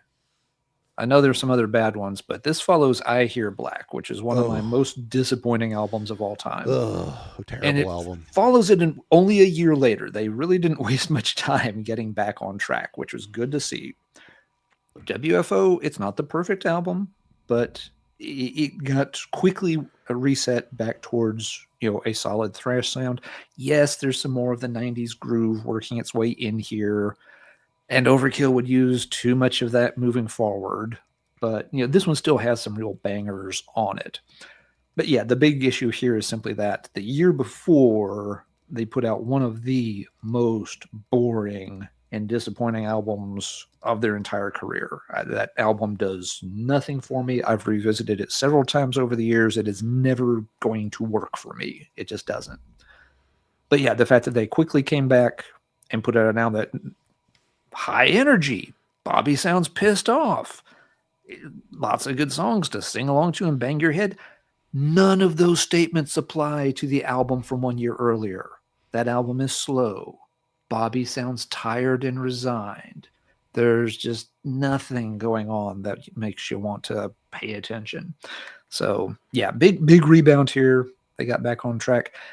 The 90s, from this point on, Overkill, again, they drift too far into the groove direction for a while. I think you could also pick another later album as a rebound for Overkill. Maybe Ironbound, I think, is one a lot of people gravitate That's a really good towards album. Yeah. as like the moment that they kind of get back to. It's when they get their standard issue Nuclear Blast contract. It was just like, just make the old shit, leave more of the groove out. Here's your contract. You want it. Come on. But yeah, so you could pick some other moments in Overkill's catalog when they kind of bounced back. But WFO gets the blue ribbon for me because I was really worried that band was going to do I Hear Gray and I Hear Mauve and I hear Vermilion, and God, they could have went down that rabbit hole, and I would have quickly abandoned that band as much as I love their early stuff. But they didn't, so it's okay. All right. Over to you, Marty. Well, Jimmy is jumping into my mojo on these, but it's fine because I picked different albums. Rust in Peace. Man, I cannot believe that this album preceded So Far So Good So What. When that album you get the came drugs out of your system, you can write good stuff. Yeah, I was gonna say, there's a handful of songs on So Far So Good that are decent. The cover's stupid. The album sucked. I was a big fan of the debut. I was a big fan of Peace Sells, and then me and my friends all ended up getting that Megadeth So Far So Good So What, and I hated it. I just like, God, what happened to this band? I didn't realize that drugs were the cause here, but seeing this is just, to me, one of the top 20, 30 albums of all metal kind for me. This album alone negates the Metallica years. I'm sorry. He can be on Some Kind of Monster crying. Yeah, I get it. His buddies, his gang kicked him out at a time where he probably needed them the most as a human being, but he went on to do really awesome things, and this album here just absolutely shits all over everything Metallica ever did. Technically, songwriting wise, maybe not vocally, but the vocals are part of the charm here. It's just Megadeth. It's hard to envision Megadeth without that snotty snarl. You know what I mean? Oh yeah, I know that's the thing. But for me, this is a humongous comeback record and an album they never topped. They never topped it, and that's a curse of writing something so good. God, what do you do? What do you do after that? I mean, you just do the best you can and hope for the best, but always in the back of your head, you're like, God, this new album's pretty cool, but it's not Rust in Peace cool. It's just not. No. So it's tough. It's a tough situation to be in. Yeah, I mean, you could release an album like Endgame, which is a great album, but nothing. Yeah. I mean, Rust in Peace is a top 5 for me easily. Yeah, maybe top 3. I mean, one of the greatest records of all time. In Endgame, I spun the shit out of that record when it came out. I'm like, God damn it, this is a good Megadeth record.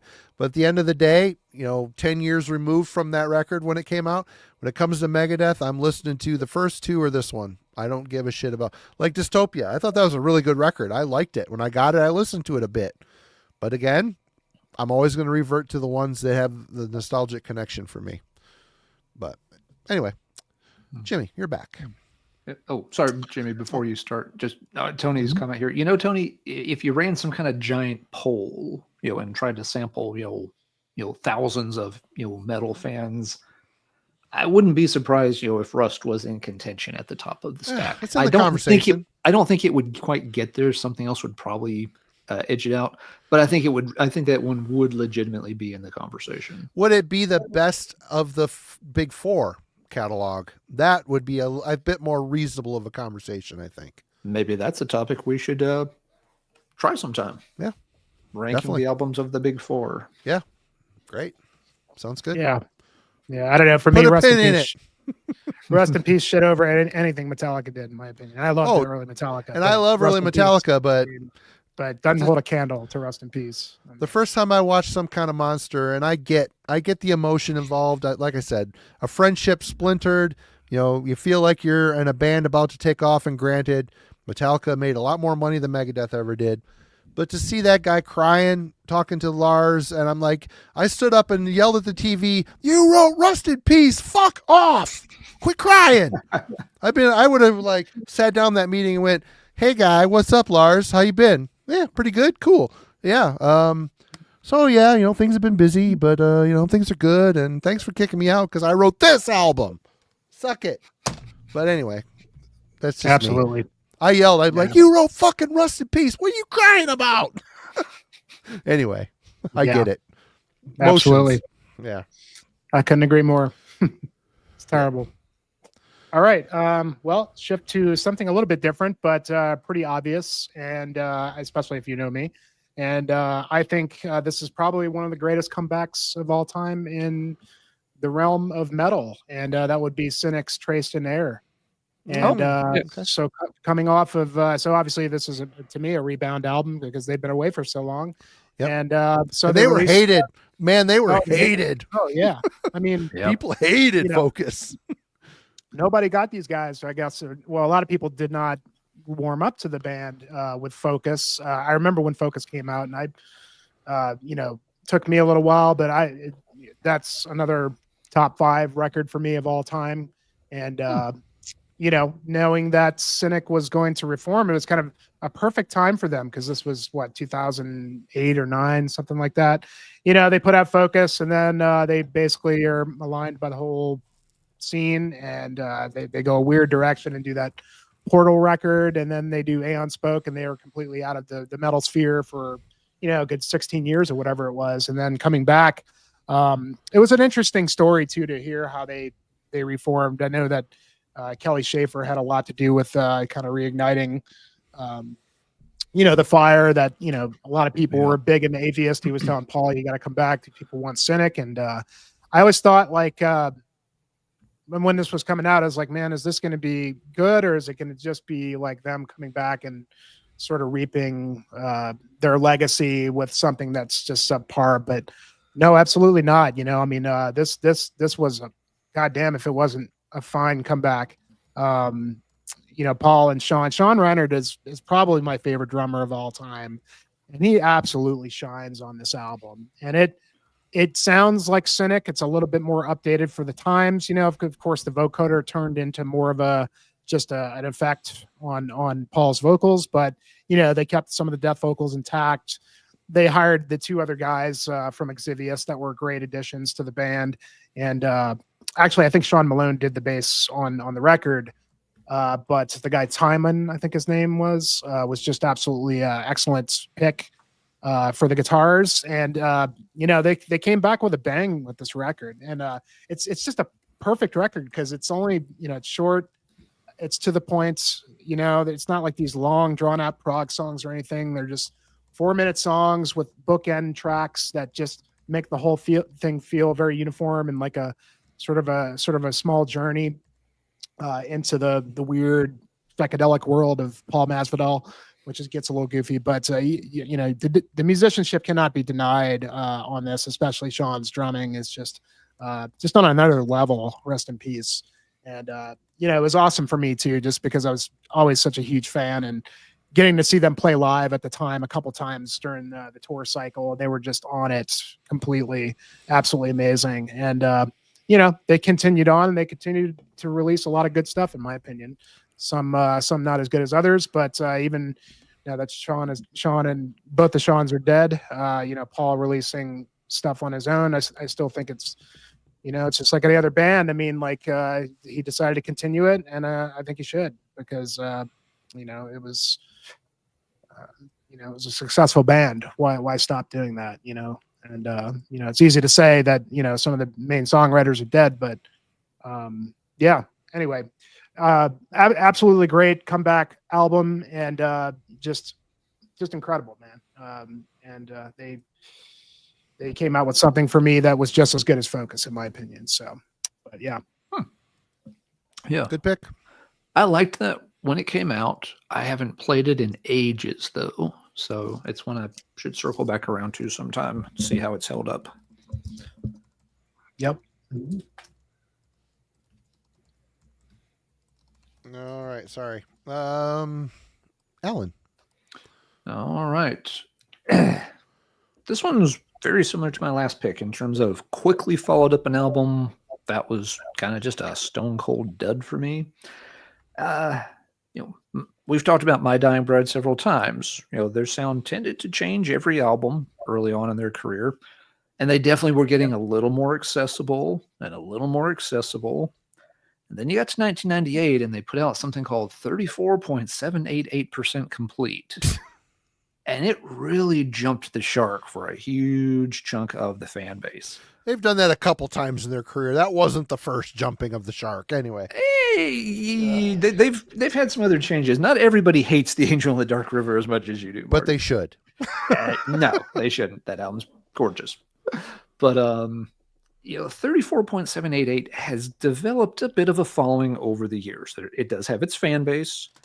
I have tried so many times revisiting that album, and it just doesn't work for me. Right in the middle of the album, you have a song called Heroin Chick. And, some of the lyrics here, this is a My Dying Bride album, keep in mind, known for, kind of the big, heavy, emotional kind of stuff. And they're singing lyrics like, fucking city's just a fucking mess, up to its neck in fucking piss. There are 12-year-olds calling in saying, hey, could you write something a little more mature than that, please? I mean, come on. That's just beyond lame. For someone who's as good a, lyricist as Aaron, that just is mind-boggling that you would bother writing that kind of tripe. So what did they do? The very next year, 1999, they correct course. They put out this album, The Light at the End of the World. Right away, they made a big point. The That's old logo album. is back. Yeah. They hadn't used it for a while at that point, and they wanted to make sure folks know. As I say, it might as well in little fine print in here say, "We're sorry. Please don't hate us. We're back. We're sorry." And they put out a really solid slab of, their style of Peaceville 3 doom metal. And, after this point, they tinker with their sound at times, but they become very consistent. For some people, maybe too consistent. Conversation for another time. But I like this album a lot. It did exactly what it needed to do in terms of very quickly following up the Bridge Too Far. That was 34.788. And letting the fan base know, it's like, okay, we got it out of our system. Here you go. We're good now. We're good. We won't do that to you again. And they never have. So they've been a very consistent and reliable band since then. And hey, sometimes in their defense, if you're wanting to try out different things, sometimes you don't know you've gone too far until you actually go a little too far. What would have happened to them if they had really doubled down and tried to have followed that line? I don't know. Maybe they would have developed a very different fan base who liked that direction.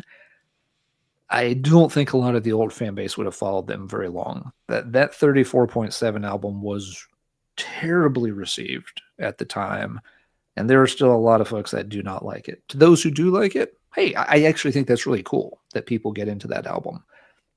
I have tried. Jeff Wagner many loves times. That percent. Yes, he does. He really record. does. Yeah. And that kudos. It's cool that folks He's like wrong. can get enjoyment out of it. I just cannot get any enjoyment out of that album. And it's not for a lack of trying, because I like most of the My Dying Bride catalog. It's 34.7 is one of the few albums in their whole catalog I would give a thumbs down to. Most of them are at least average, and lots of them are quite good. But anyway, yeah, a great Rebound album here for fans who did not want to follow them into 35.788% complete and 36.788% complete and 42.6394% complete. That was not a universe I wanted to live in. So that is my pick. Marty, what you got next? I'm still bitching about Angel in the Dark River in the chat. Sorry. God, that album It's sucks. a beautiful album, and you have no soul, sir. Beautifully stupid. Anyway. All right. This is, if you want to talk redemption albums, this is the Come to Metal Jesus album, as far as I'm concerned, and that's Monotheist from Celtic Frost. You had Cold I Lake. had it in my stack. You had Vanity Nemesis. Vanity Nemesis was a marginal improvement, but still very poor. Very poor. Yeah, it's only good because of what came before it. Right. And Put that in a different spot in their catalog, and Vanity Nemesis, I don't think would be liked even the mediocre amount it is. Correct. But this is a band that lost its way, a band that, touted themselves as being these big avant-garde geniuses, which everybody loves. Into the Pandemonium. That album still bothers me to this day. It seems like a lot of smoke and mirrors and a lot of poor choices, a lot of missed opportunities. But this here, they righted the ship big time. This nullifies the 2 records that came before it. This even nullifies it in the Pandemonium. Even though I can respect Pandemonium as being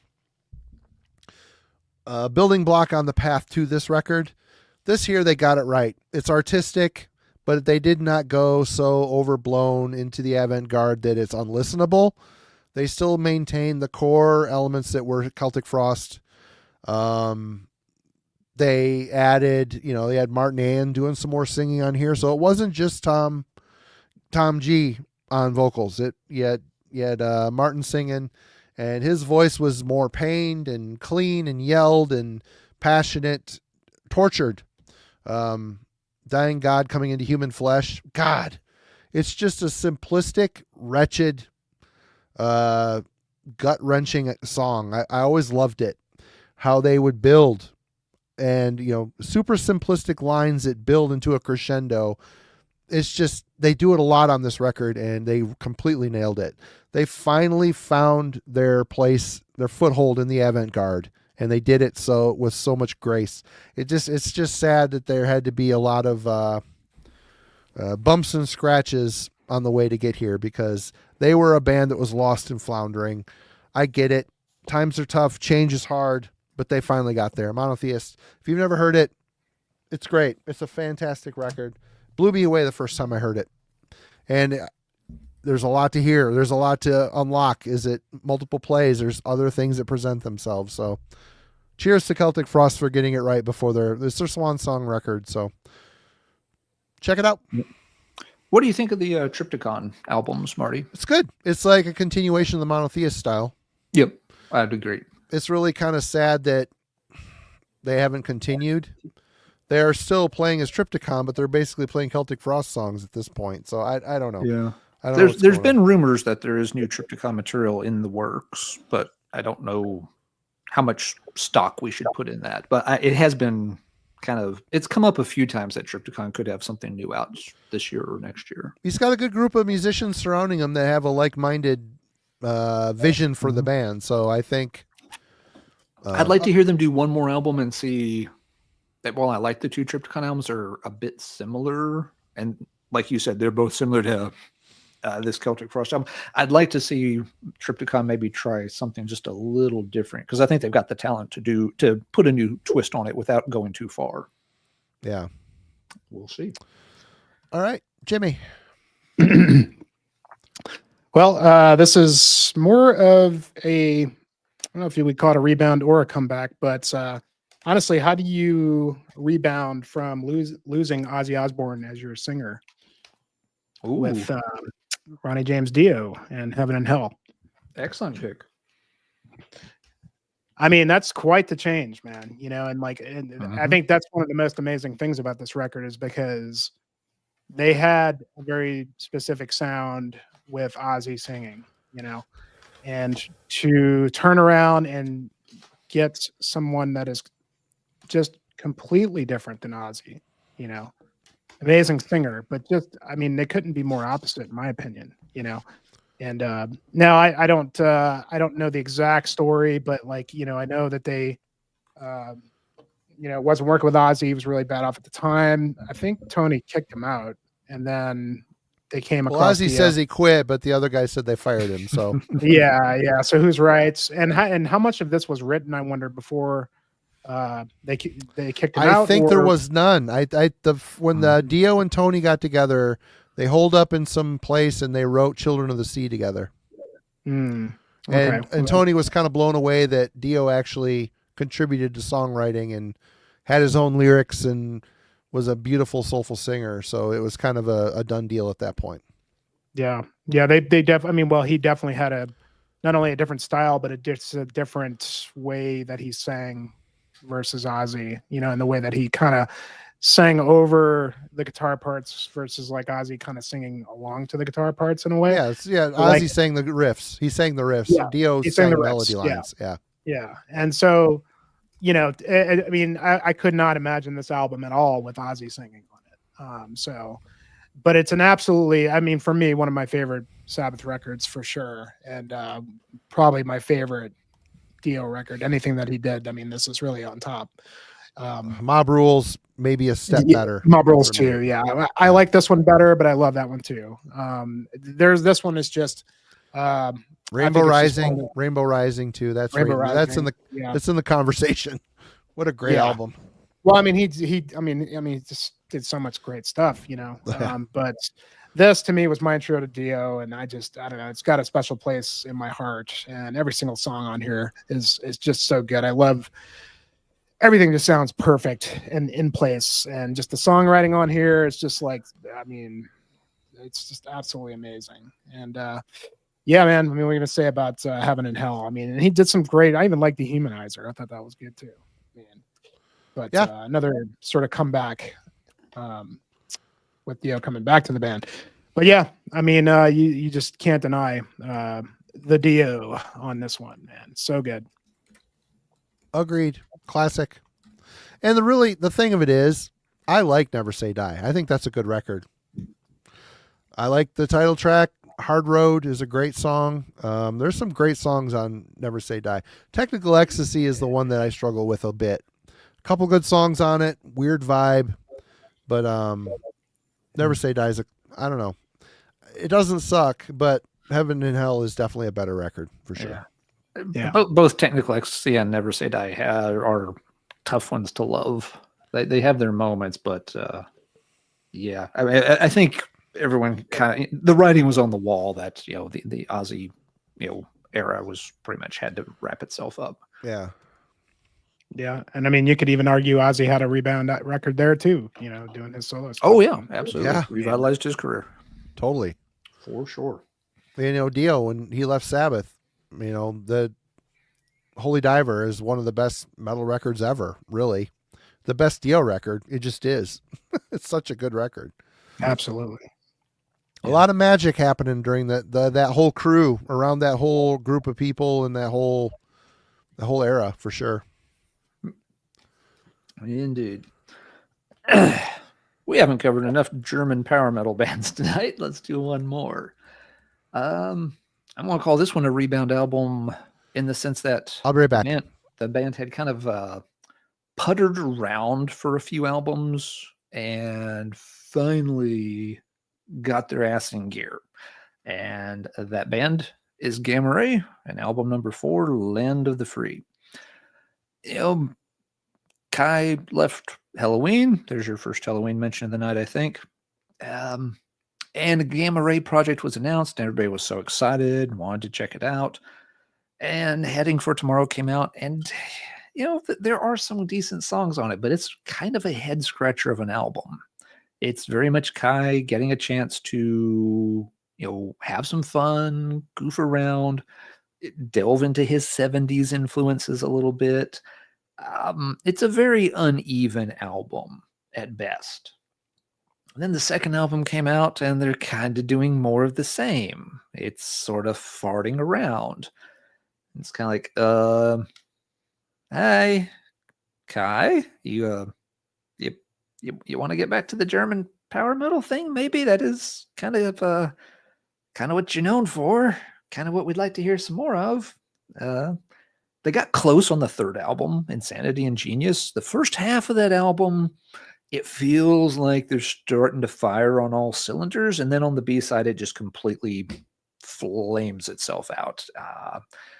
So once again, just, you know, never quite got it in gear. But with this one, they really did. And it's not just the change in vocalists. Yes, I'm not a huge Ralph fan on the vocals, but it's not just that, you know, Kai went ahead and took back over vocals. It's that he finally, you know, got all that other stuff, you know, worked out of his system and sat down and got back to writing something that was a worthy follow-up to Keeper of the Seven Keys Part 1 and Part 2. This was, at the time, the closest thing there was to a Keeper Part 3, which fans had been waiting for 6 years at this point, I think. I think this came out in 94. And yeah, people were really wondering, like, is it going to happen, or is Gamma Ray just going to become this kind of quirky side project, that doesn't really follow the same trajectory at all. Thankfully, wasn't the case. That Kai got back on track and made a great run of albums, starting with this one. But this was the one that really helped him sort of reboot and turn Gamma Ray into a serious power metal band instead of a band that felt like it just wanted to, experiment and tinker and do a little of this and a little of that. This was the album that really got them going. Good pick. I was my pick. I was gonna pick it too, but I can't say that I hated Insanity and Genius. I mentioned while you were off camera, Insanity and Genius was almost getting there. The A side to that album is good, but I feel like the B side really kind of falls apart again on it. So it was like, oh, you were close. You were so close, but not quite. I thought Ralph was sounding better on that album too. As much crap as I throw at him sometimes, I know he's such a nice guy, and I feel bad about it. He was sounding better on Insanity and Genius. So that for a few songs there, I thought we had it. Then it just kind of slipped away like a fish you're staring in the eye on the cover of an unnecessary album that never got U.S. distribution. I was mentioning in the chat, you could take all the best songs from the first 3 Gamma Ray records, put on one record, and it would have been a really good Gamma Ray record. You probably could. Which they kind of did when they did the Blast from the Past collection, where Kai went through and re-recorded songs off the first 3 records with him singing on it. And he picked a lot of the best songs, and it rules. It's like, why didn't you just do this? I like Ralph. I like Primal Fear a lot. I think they're a great fucking band. Their last album, Code Red, great album. I know it is a German power metal album. It's a very good German power metal. It's really good. But anyway, that's all I have to say about it. Alan's wrong here, but that's okay. He's wrong a lot. I am not wrong. I said they are a German power metal band, and that is a German power metal album. Those are both correct facts. Yep. That's all I'm saying about it. I could go the obvious direction here with my next pick, but I'm going to steer. I'll save that for later. This might bum a few people out, maybe not. I know this band has fans, but when this album came out, man, I still don't like this record. I still don't like it. It sounds like a band. It's a band experimenting, trying to push their sound. They're trying to embrace the prog side. But it hits me like a metal band trying to do that, whereas a prog band just does it naturally. It feels right. Here, it feels forced. But they follow that record up with this monster here, which is a fantastic record. This is Enslaved, not trying to broaden their creative scope. They're just right. It's Fire Slipped Clean the Earth. What a great opening track. Just absolutely fantastic. The whole album is solid. Yeah, there's prog elements on here. They just did it better. Here, they're testing the waters. They're trying to do stuff. The songs are largely boring to me. I like the stuff before it just fine. This here just always left a bad taste in my mouth. But they really, like I said, they sussed out they kind of left some of the overt experimentation to the side and just focused on writing a good Enslaved record. So this to me was this was a comeback album, because I'm thinking, boy, if they're going to keep going down this path, oof, not interested. But here, and after this, you got albums like Zach mentioned Issa. I love that record. What a great record. Rune's even really good. Vertebrae's pretty good. After that, they started to get, okay, now maybe we're mature enough to start working in more of these prog elements, which some people dig that, and I can appreciate it. Musicians, from a musician standpoint, I totally respect it. But man, sometimes it just sounds forced. It sounds unnecessary. But Enslaved, they've got their own thing. Yes, you do. That's a good one too, Ben. 100%. How you doing, buddy? Hey, Ben. Yeah. Again for next week. Yeah, next week. Myself, Ben, Austin from Panopticon, and Roger are going to be converging upon your Friday night, and we're going to be talking about Dark Throne. We're going to be ranking and discussing their entire catalog. So it'll be a long conversation, I'm sure. yeah. Anyway, that's my thoughts on that. I think Below the Lights is definitely a righting of the ship after Monumention. Yeah, well, that was where they made, Enslaved always made good choices when lineups change, because Kronheim was the guitar player previously, and that's when they were really experimenting with that guy. And then they bring in Ice Dale, and Ice Dale to me was one of the best choices they ever made in terms of lead guitarists, and because they did just he's got a rockin' vibe to him. He's like a rock star type of guitar player. You know what I mean? Yeah. I mean, Below the Lights. That's one of my favorite Enslaved records. That period right there, you just said, that was probably one of my favorite periods. But they just had so many eras at this point that Monumentation was one that took me a long time to appreciate. I do like it. It's not one of my favorites, but I think there's some good songs on there. But I see what you're saying, because it was very, very experimental when they didn't really need to be. Yeah. But great pick. And Alan, I'm saying that Alan won't be on this conversation because he'll be away for the week, and so you'll be missing Alan's his thoughts on the Dark Throne catalog. Yeah, I let Marty know weeks ago that I would probably be off next Friday night, and it would be. And Ben was asking for a date for the Dark Throne catalog. I was like, that lines up perfectly because I don't know the Dark Throne catalog well at all. I would not be a good one for me to chime in on. The guys Marty's picked know that stuff much, much better. It'll be a much better show with me not messing it up. You would have been fine. It would have been kind of cool to get your possibly dissenting opinion on some of this stuff. It would have been good. Could be. I'm listening to 26 Rage albums right now. I can't work in 20 Dark Throne albums as well. I only have 2 ears. But and that's the problem with Enslaved. I don't know the Enslaved catalog worth a damn. So I have no thoughts on this one. I've heard a few of their albums. I've tried here and there to get into them. It's never fully clicked, but they're a good band. It's on me. I haven't put in the time with them. Enslaved's not something you throw on and you instantly get. They're another one of those bands I would like to explore the catalog, but I've got 26 Rage albums I'm listening to. But that's fun homework. It's not like the Saxon. It's different. Saxon homework was okay. It had its ups and downs, but it was interesting. There's a lot of downs in that one. As Marty starts to shudder and reaches for another White Claw. Yep. All right, Jimmy, what you got? Okay, well, I don't have a whole lot of black metal on this list tonight, which is kind of a bummer, but it seems fitting to kind of bring something out a little, well, since you brought out the Enslaved. I'm going to go with Immortal's Northern Chaos Gods. And so I think this is somewhat of a rebound, somewhat of a comeback, a little bit of both. Obviously, Since All Shall Fall had been quite a while and was not really that great of a record anyway. And Bath leaving the band and wondering what would become of Immortal. And I guess at some point, Demonez just sort of got his chi back in terms of playing guitar again, and releases this bad boy with Horg back on drums. And it was a nice fitting comeback for Immortal. It's a good record. It's a good record. Is it essential? No.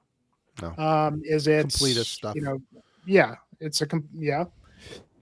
but is it good? Yeah, I mean, and what I do like about it is that it does kind of feel like it harkens back to kind of the early days in a way. It's somewhat formulaic. It's kind of paint by numbers Immortal, but and it's a little weird hearing Demonez do the vocals after, because Abath is such a, recognizable vocalist. But he's trying to sound like Abath. Yeah, he does try to do that sort of thing. It doesn't really come off as such. I think it's good. It's good enough. It's just a good Immortal record. It's got the feeling. It's got the icy coldness kind of back from the old days where they, the mid period, they were kind of getting a little bit more, should I say, like commercial sounding, nuclear blast sounding. And All Shall Fall, I still liked that album as well. I really liked that. I thought that was a comeback album for me. I almost picked was that that a comeback one for you. Really? Yeah, because okay, I did not like Sons of Northern Darkness. Okay, so that's interesting. We've had some similar things here where you didn't like so far. like different albums that you picked would be a comeback record was different for me because I loved Sons of Northern Darkness. I thought that was a great, just excellent riffs on that one. I thought Al Shafal was good too, though. I mean, I don't think it was as bad as some other people say. It's got some good songs as well, but it did feel like it was kind of, at that point it was kind of going down. But anyway, yeah, again, it's just a good Immortal record. Where they've gone from here, I don't know. I mean, I didn't really give that newest one enough time. It sounded fine to me, but it sounded kind of just a little bit more of the same here. Just very formulaic and kind of, running through the numbers. I don't know, man. Maybe they should just freaking get back together and do it. Everybody wants it. Just do it. Whether that means new music, I don't know. I haven't really followed the Abath solo records. I got the first one and it was good, but it just, I don't know. That was supposed to be the next Immortal record. He apparently when he left, he took all the material with him. Yeah. But that was the lawsuit shit they had going on. Yeah.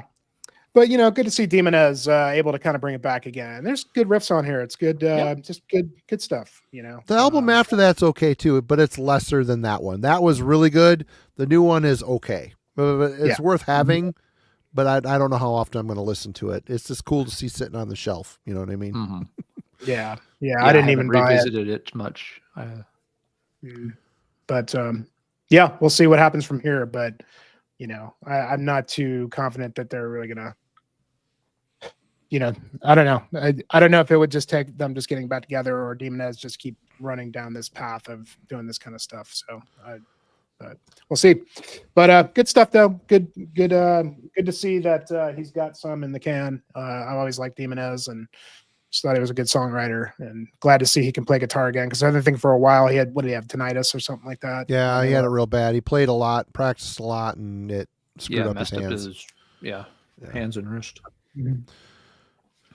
All right, good pick, Alan. Mm-hmm. Okay, so you're an influential band in your scene. You've released your debut album, and everyone already knows it's destined to become a classic. But you lose the central band member. Tough break. What do you do? How do you regroup from that? Well, you have to, of course, retool the lineup a bit.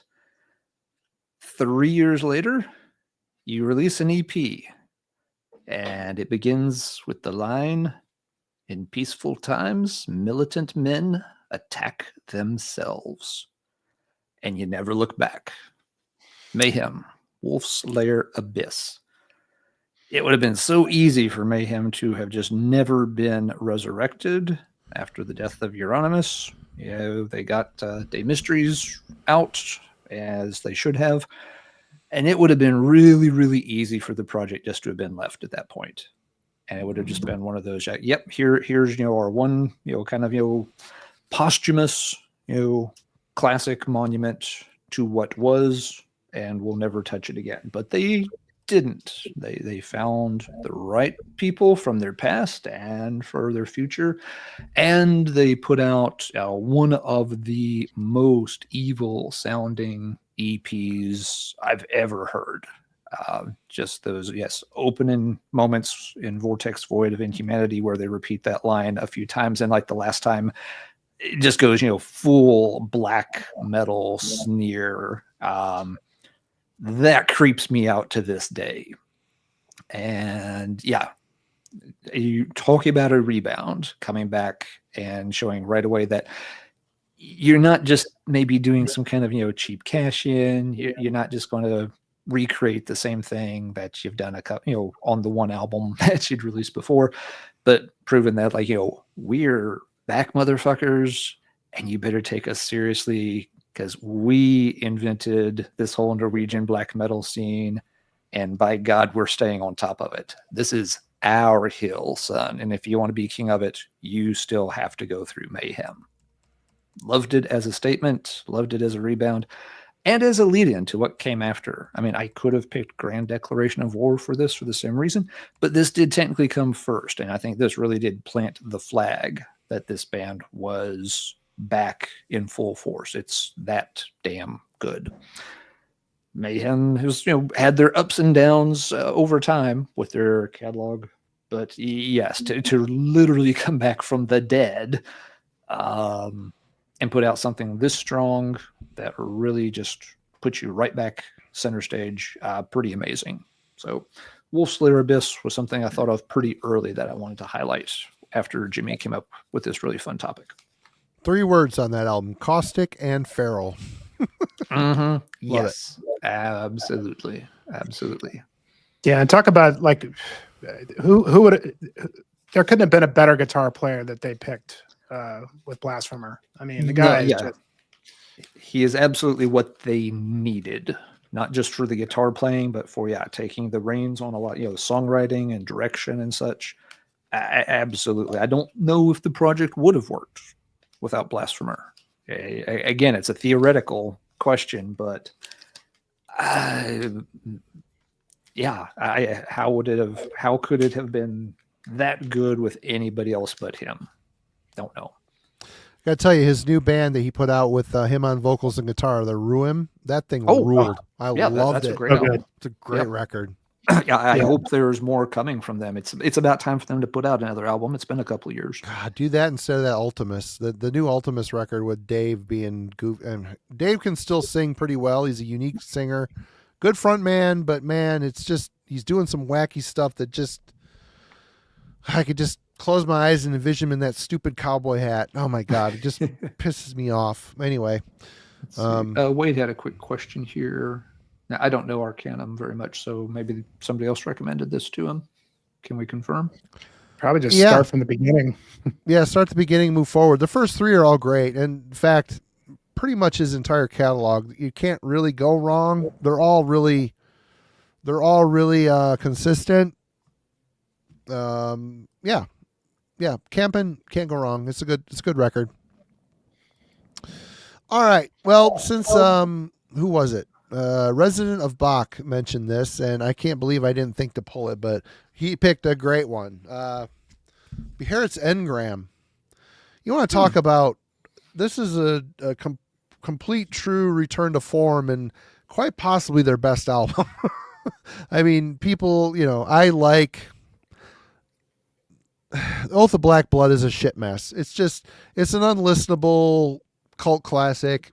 People love it. I don't get it. I bought it on tape when it came out, hated it.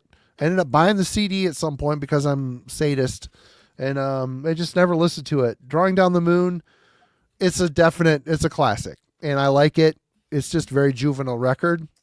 And then the main guy, Holocausto, I can't remember his name. Nuclear Holocausto. Nuclear Holocausto. Yeah. He went off into a ambient synth tangent. That I have both of those albums as well. It's boring. It's just a boring take. Imagine stripped down, simplistic Beherit, but all synth. Man, you lose the distortion. It doesn't have the atmosphere. It's okay, but it's not great. But they come back with Engram. I can't remember. I thought I heard that it was some members of Kraft were in here helping him. Don't quote me on that. I don't know if that's true. But this album is quite possibly the best Beherit record. It captures the essence of what Beherit is. Has the vocals. It has the simplistic feel. But there's more aggression. The songs have more of a mature piss and vinegar to it. I don't know. This is just a great comeback album. Other than this and the Beast of Beherit, the only 2 I have on vinyl. And this is, whenever I want to hear Beherit, this is what I reach for. It's just a really solid record. And after this, I think he went back into ambient again, and I don't know. I don't know what the Finns, man. The Finns, we're weird. We're a weird bunch. That's all I can say. But you and your cousin Satanic War Master, you mean? Yeah, probably. Who knows? I'm trying to help, Aaron. I'm trying to help. The Oath of Black Blood is kind of worth having just for the cover art, and that's about it. Because the cover art is killer. The rest of the record sucks. It's just a shitty mess.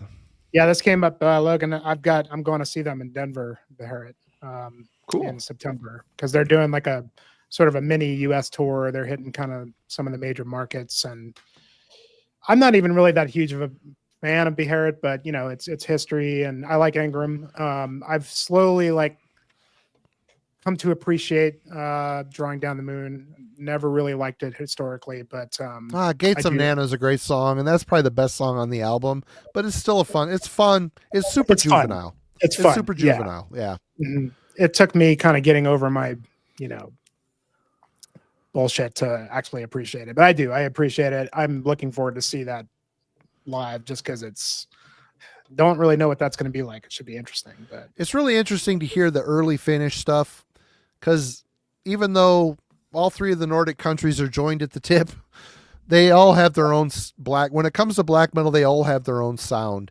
And the Finns, the early on Finn stuff is just so simplistic and weird, and it's just weird.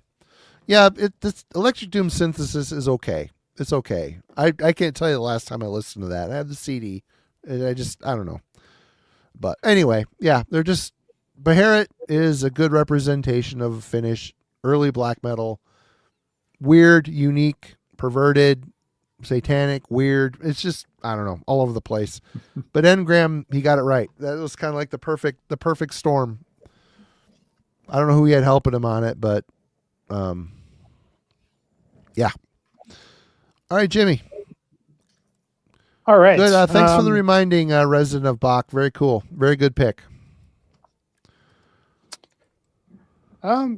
This one is, you know, depending on what you think about the band, this could be either, you know, a rebound or a comeback, but it's not quite the one it may be for you. But for me, you know, At the Gates coming back was kind of a weird thing, and everybody was always like, you know, they're never going to top Slaughter of the Soul. Yeah, I mean, that's the final statements. The band obviously broke up for a long time, and you know, ended up coming back with, I believe it was At War with Reality, which you could say would be the proper comeback. Now, whether that's a rebound or not, up to you. For me, it wasn't really a proper rebound. You know, having always loved this band and pretty much everything they do or have done, I felt that I was happy to see them come back. And of course, At War with Reality was exactly what you kind of expected it would be. It was really just kind of At the Gates, kind of doing what you would expect. Songs that are kind of in the vein of Slaughter of the Soul, very highly produced, pretty decent, but didn't like blow my mind.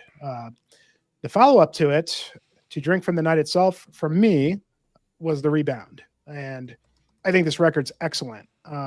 It's, you know, it sounds like At the Gates, but you know, if you can get past the sort of kind of flat production on this album, this is really a good collection of At the Gates songs, and it's got a really dark tone to it.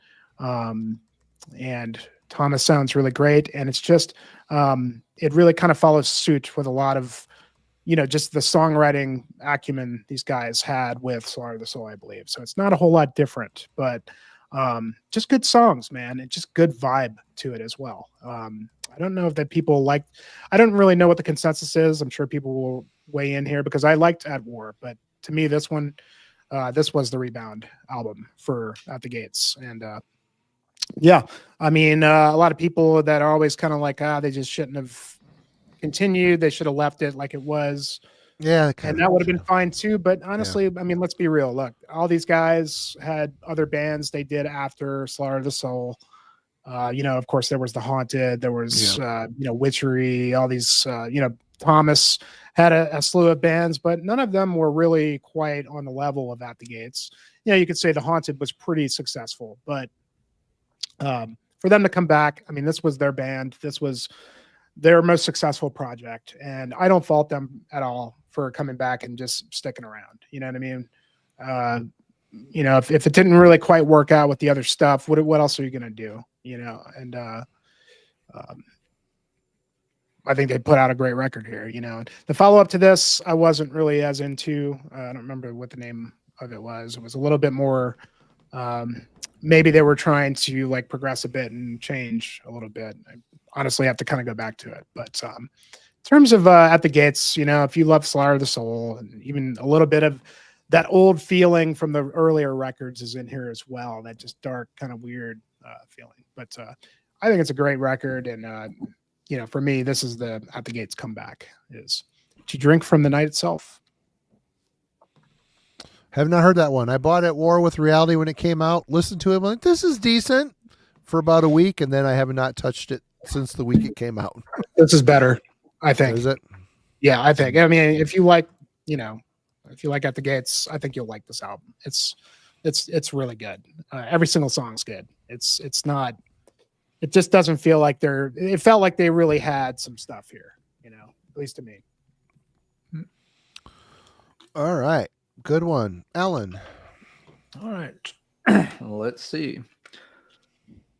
This band, you could have, I think, 2 back-to-back Rebound albums, which is kind of weird, but hear me out. The band's Candlemass. The one I'm picking is King of the Grey Isles. Great album. But I think you could pick the one before it, the self-titled album, as a Rebound too, because Candlemass was yet another band that the 90s was not particularly kind to. Now, in Candlemass's case, it wasn't that they were making bad music. They actually made some very good albums during the 1990s. It's just that nobody really cared. You know, doom metal's always had its ups and downs, but Candlemass fell off everybody's radar when you got into the 90s because Messiah Marklin left the band. You know, metal moved in other directions. And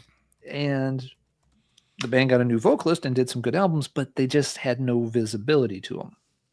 So after, you know, we have 1999, double checking my dates over here. Yeah, 1999, you have the excellent, you know, From the 13th Sun came out. And then the band is, radio silent for like 6 years.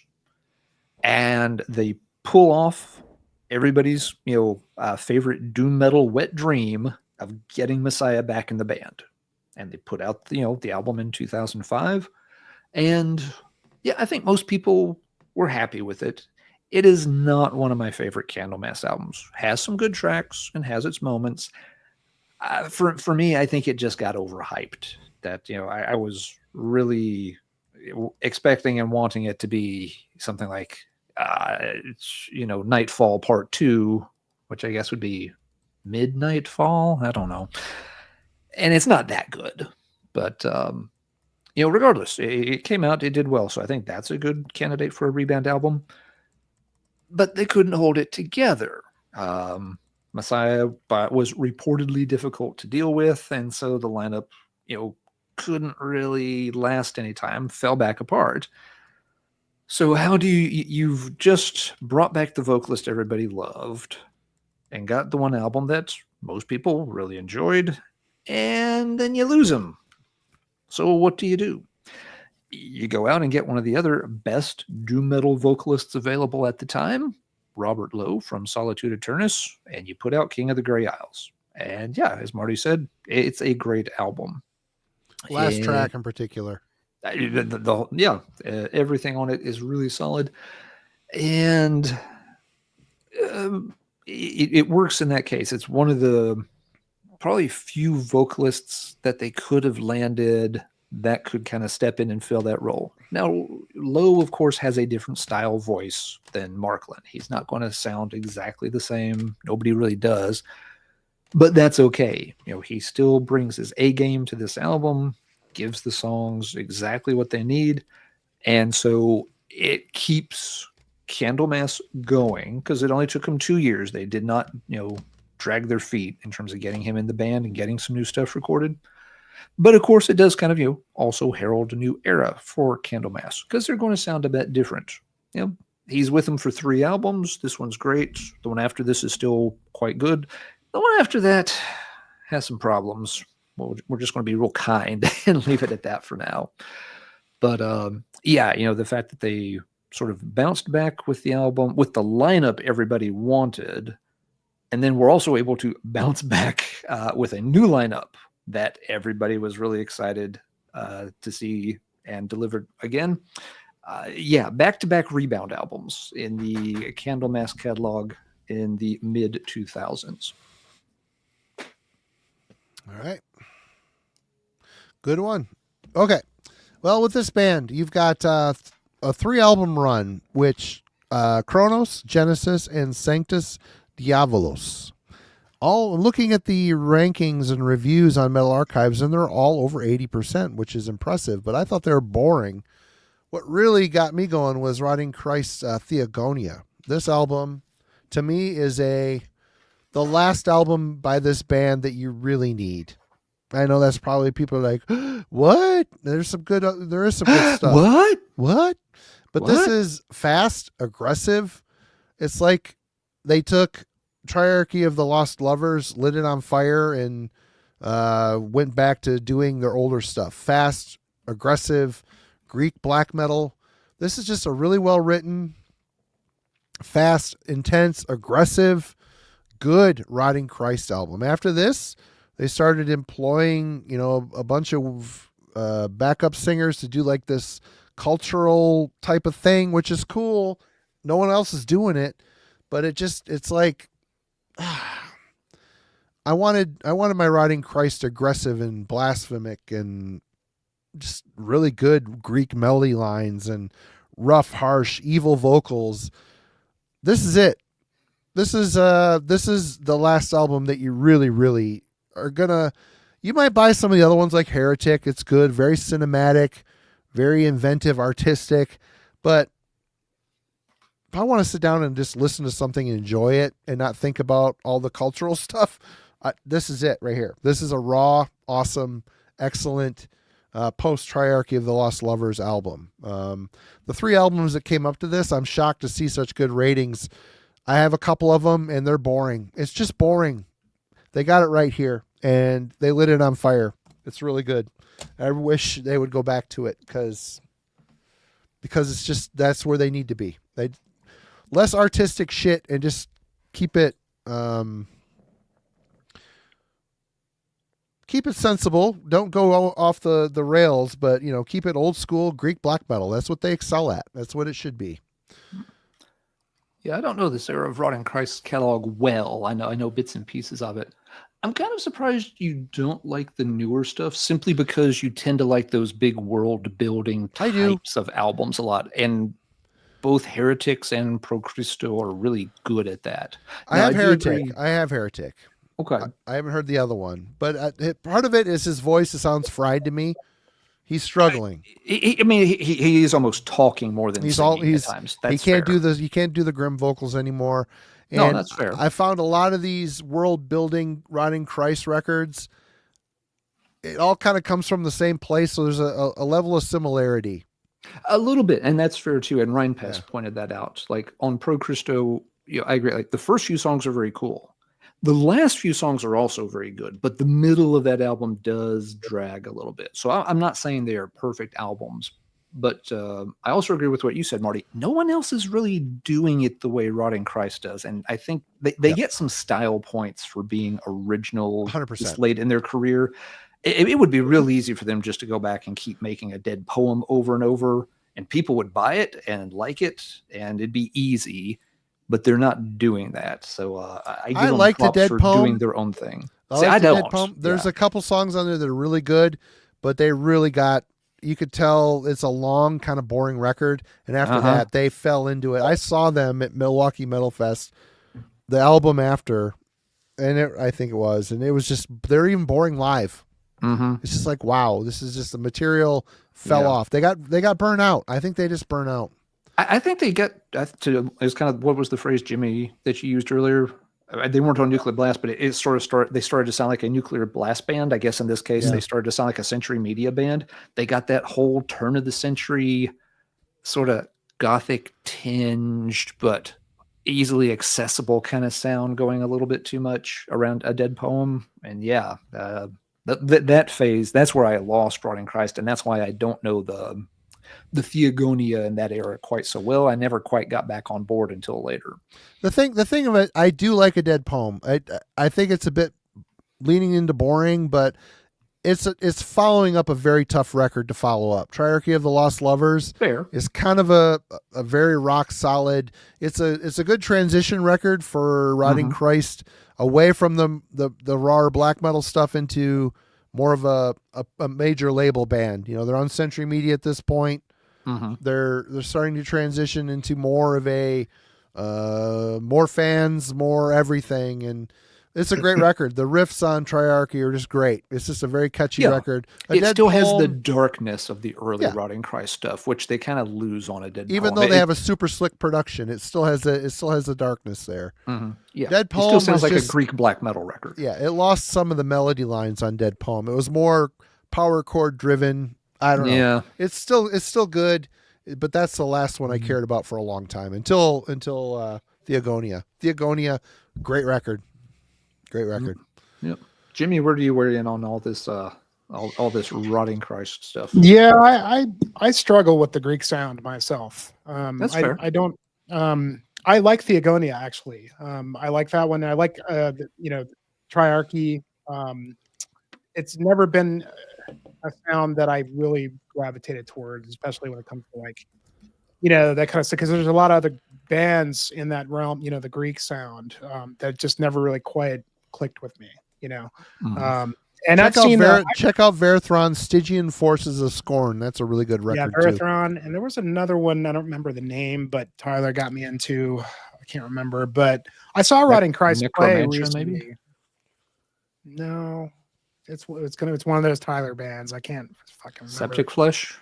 No, never got into them. I mean, I saw Rotting Christ not long ago, probably a couple of years ago with Borknagar, and they were good. I just never really got into the Greek sound. It never really quite grabbed me in the way that like other European black metal styles have grabbed me. You know what I mean? Like, and I don't know why that is. It's hard to kind of pinpoint. Like even like I've heard some Agatus that I liked, Agatus or Agatus is good as well. But it Zemiel's another good one. Zemiel, yep, another one. But all that stuff, it was kind of not there for me quite. But I do like. I agree with Marty. I think Theogonia was a good record for sure. That was one that I don't remember who got me into that one because I don't really know the Rotting Christ catalog very well, other than like some of the early stuff and like all their new stuff. I just have not ever really quite checked out because I figured it probably wasn't going to be for me. But I and seeing them live, I thought they were quite good live. But it wasn't like got me to where I really wanted to like really delve into their catalog or anything. All right, Jimmy, you're up. All right. Well, this one is pretty obvious, and I've been saving it, just kind of waiting to see who is going to pick it first, but I'm picking it now because it's pretty obvious that this band was gone for so long, and they finally came back with a pretty goddamn good record as far as I'm concerned, and that is Carcass Surgical Steel. Yeah, it was in my stack too. Somebody had to pick it. Yeah. Somebody had to pick it. I figured you guys had it too, but they could have farted into a milk jug and it had been better than Swan Song. Just saying. You're just so very wrong about. I'm so very many things mean tonight. Wrong and mean, apparently, but yeah. Well, and okay, so I'll say that this is more of a comeback than a rebound for me because I dug Swan Song, although it is at the very low rung. I would probably rate it my least favorite Carcass record. But what? What are you talking about? Well, maybe Reek would be under there, but you're talking about you like Swan Song better than Surgical Steel? No, not me. Oh, no.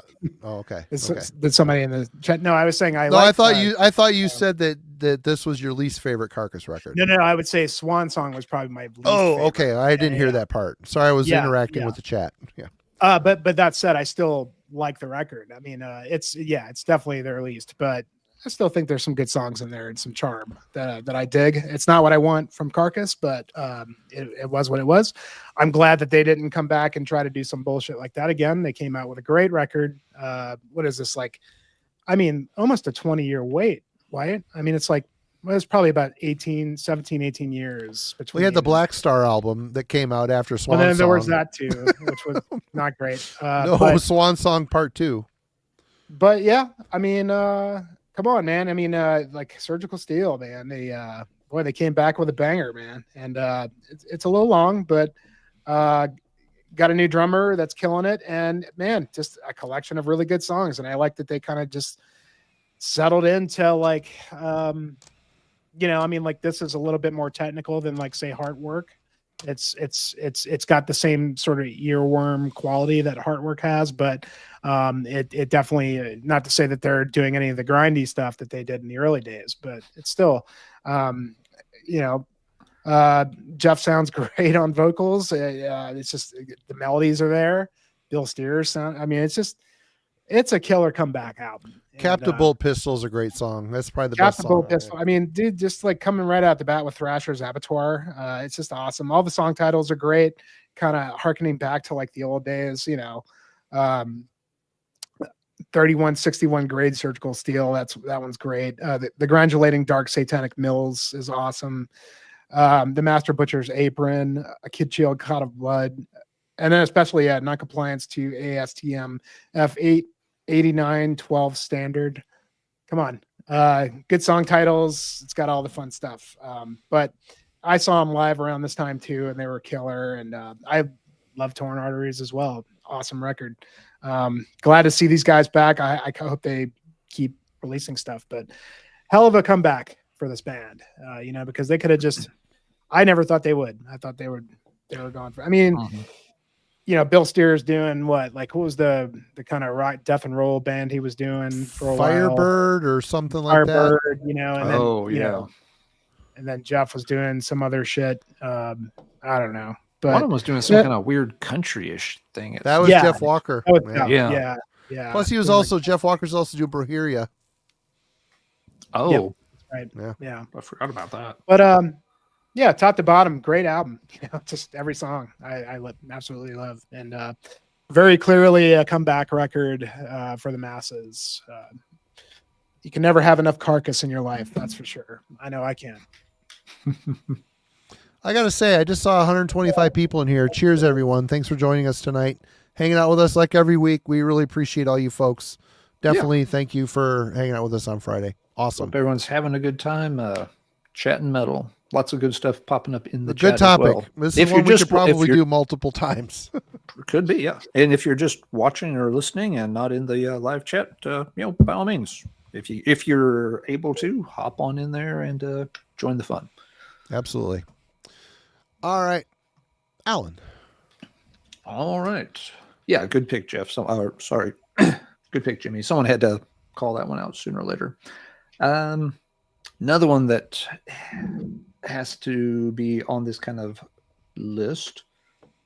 And it's funny because this is another one. I just checked the dates. I thought there was more time in between the two releases, but this follows up an album from just a year earlier that had went over well, but the band kind of fell apart. There were lineup issues and disagreements about touring and stuff.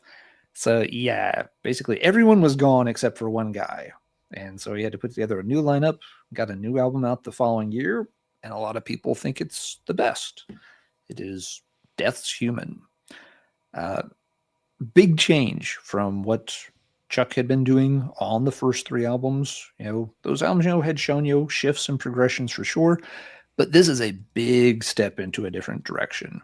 You know, first off, he's bringing in really top-notch musicians on this one. Reading about it and stuff, you know, a lot of people felt like, you know, he had a big chip on his shoulder at this point because of all the crap that had gone down, you know, in between, where touring, you know, the other guys went out and toured without him at some point in Europe, and that of course didn't sit well. And then everyone's like, oh yeah, you know, all these other bands were kind of, you know, rapidly moving forward, and folks felt like, yeah, you know, Chuck was big shit, you know, 3 years ago, but, you know, is he really going to do anything else?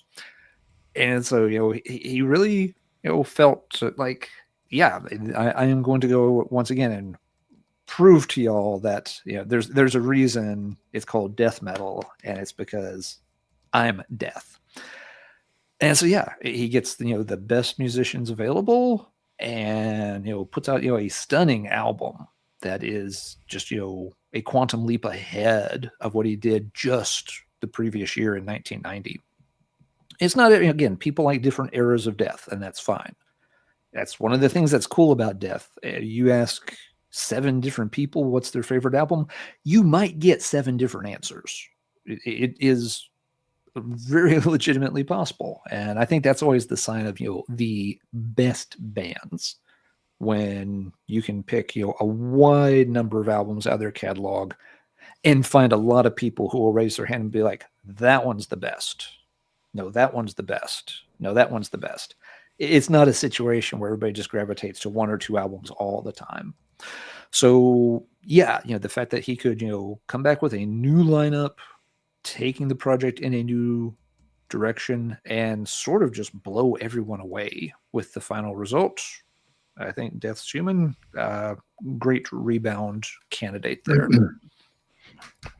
I do want to say right now, Logan over at the Metal and Beer Snob, our friend and newest addition to the Heavy Metallurgy review roster, and he's also a Wednesday Night Album Club metallurgist. They're doing him and his brother are actually doing a Death discography deep dive and ranking at 9:00 over on the Metal and Beer Snob channel. So please go over there and support our brother in arms, and it'll be good. It'll be a lot of fun to see that, what he has to say about that.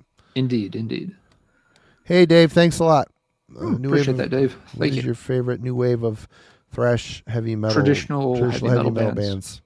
Let me think off the top of my head. I am not the right person to ask for this. I'm the person to ask for this, I think. Maybe Jimmy. I don't know how into this Jimmy is, but yeah.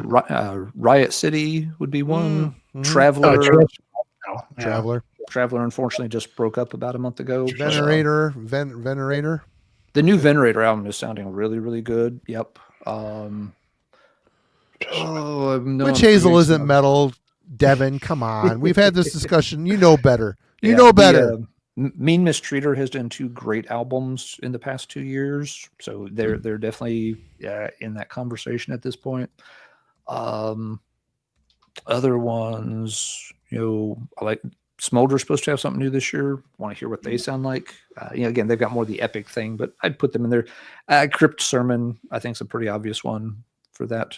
Yeah, there's a lot of good bands in that style for sure. Yeah. Crypt Sermon's really good. The new Crypt Sermon I really enjoyed.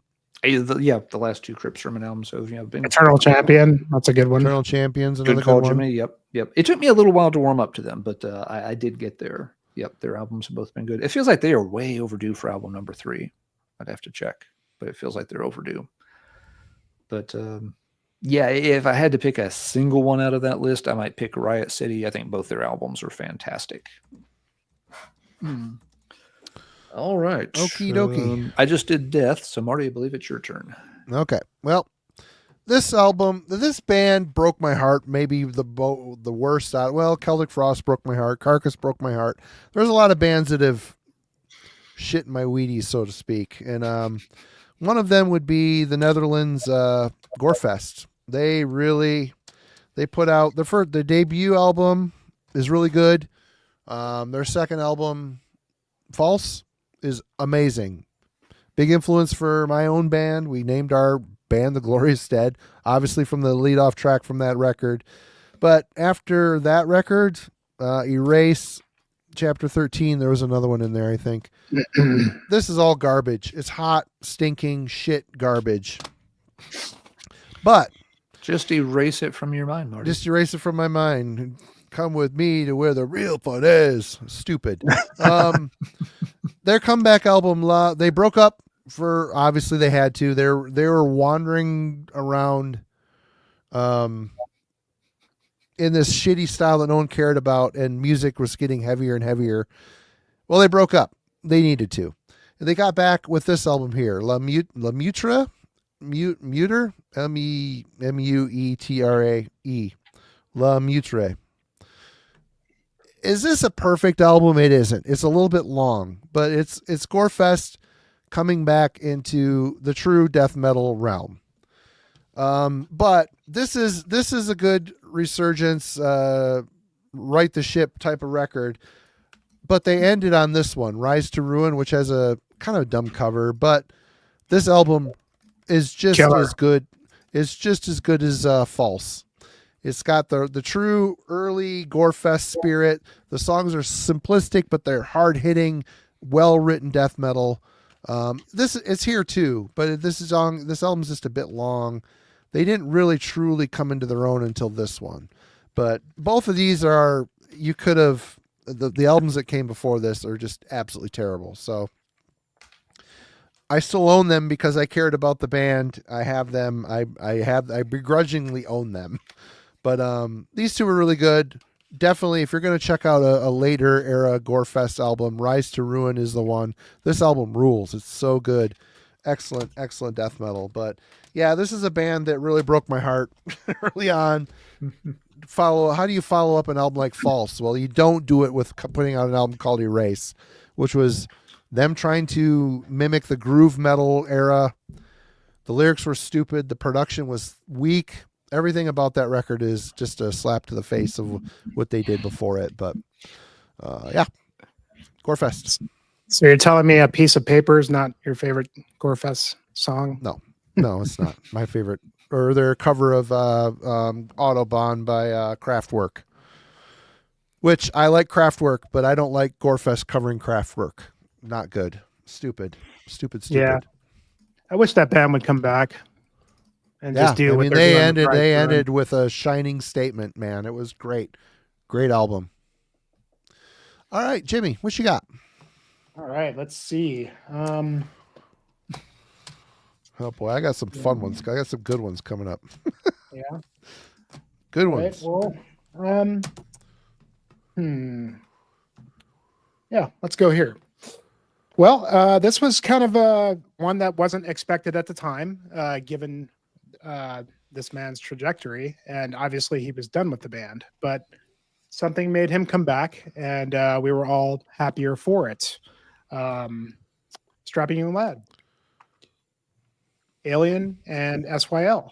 And so SYL was the sort of comeback record, even though I think it was only probably like 6 years or something like that between this and City. But after City, he was clearly kind of done with that sound at the time. He went on to do, obviously The Ocean Machine and Terria and Infinity. And if you know Devin Townsend, he's very much always been about his solo career and about always making a statement about where he is in his psychology. And that doesn't really usually include metal. And that's one of the things that's kind of admirable about the guy, because he kind of writes music based off of his own kind of mindsets, and not so much about being, pigeonholed in some genre or whatever it is, even though he kind of came up in metal and wrote one of the most absolutely amazing and absolutely insane extreme metal records in existence, which is City. And so I think what his, I remember reading, like, when he came back with SYL, he was kind of feeling the anger again, and it was ready to kind of purge that. Very much a guy that likes to purge his feelings and throughout his music. And I think it was kind of interesting how the catalyst was like the 9/11 was like what brought it back. And so he comes out with SYL, which is a good Strappy Young Lad record, but I kind of felt like this one was a little boring to me. It wasn't really quite, definitely not on the level of City, even though it does have some great songs, like Aftermath is a really great song. But to me, this was the real comeback of, the strapping was Alien. Because to me, this one really brought back, just the just balls out insanity of Strapping Young Lad. Just the feeling that he captured on City was replicated here and then some. Definitely the angriest record, I think, next to City that he ever did.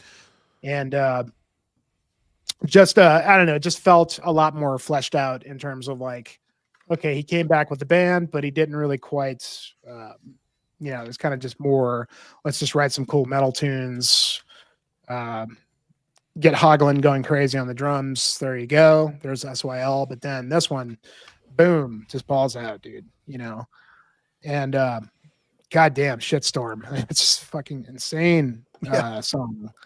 Skeksis, which is great because he named it after the Dark Crystal character. I love the way that this album starts. It's just chock full of the just layer upon layer of the crazy soundscapes that Devin does so well.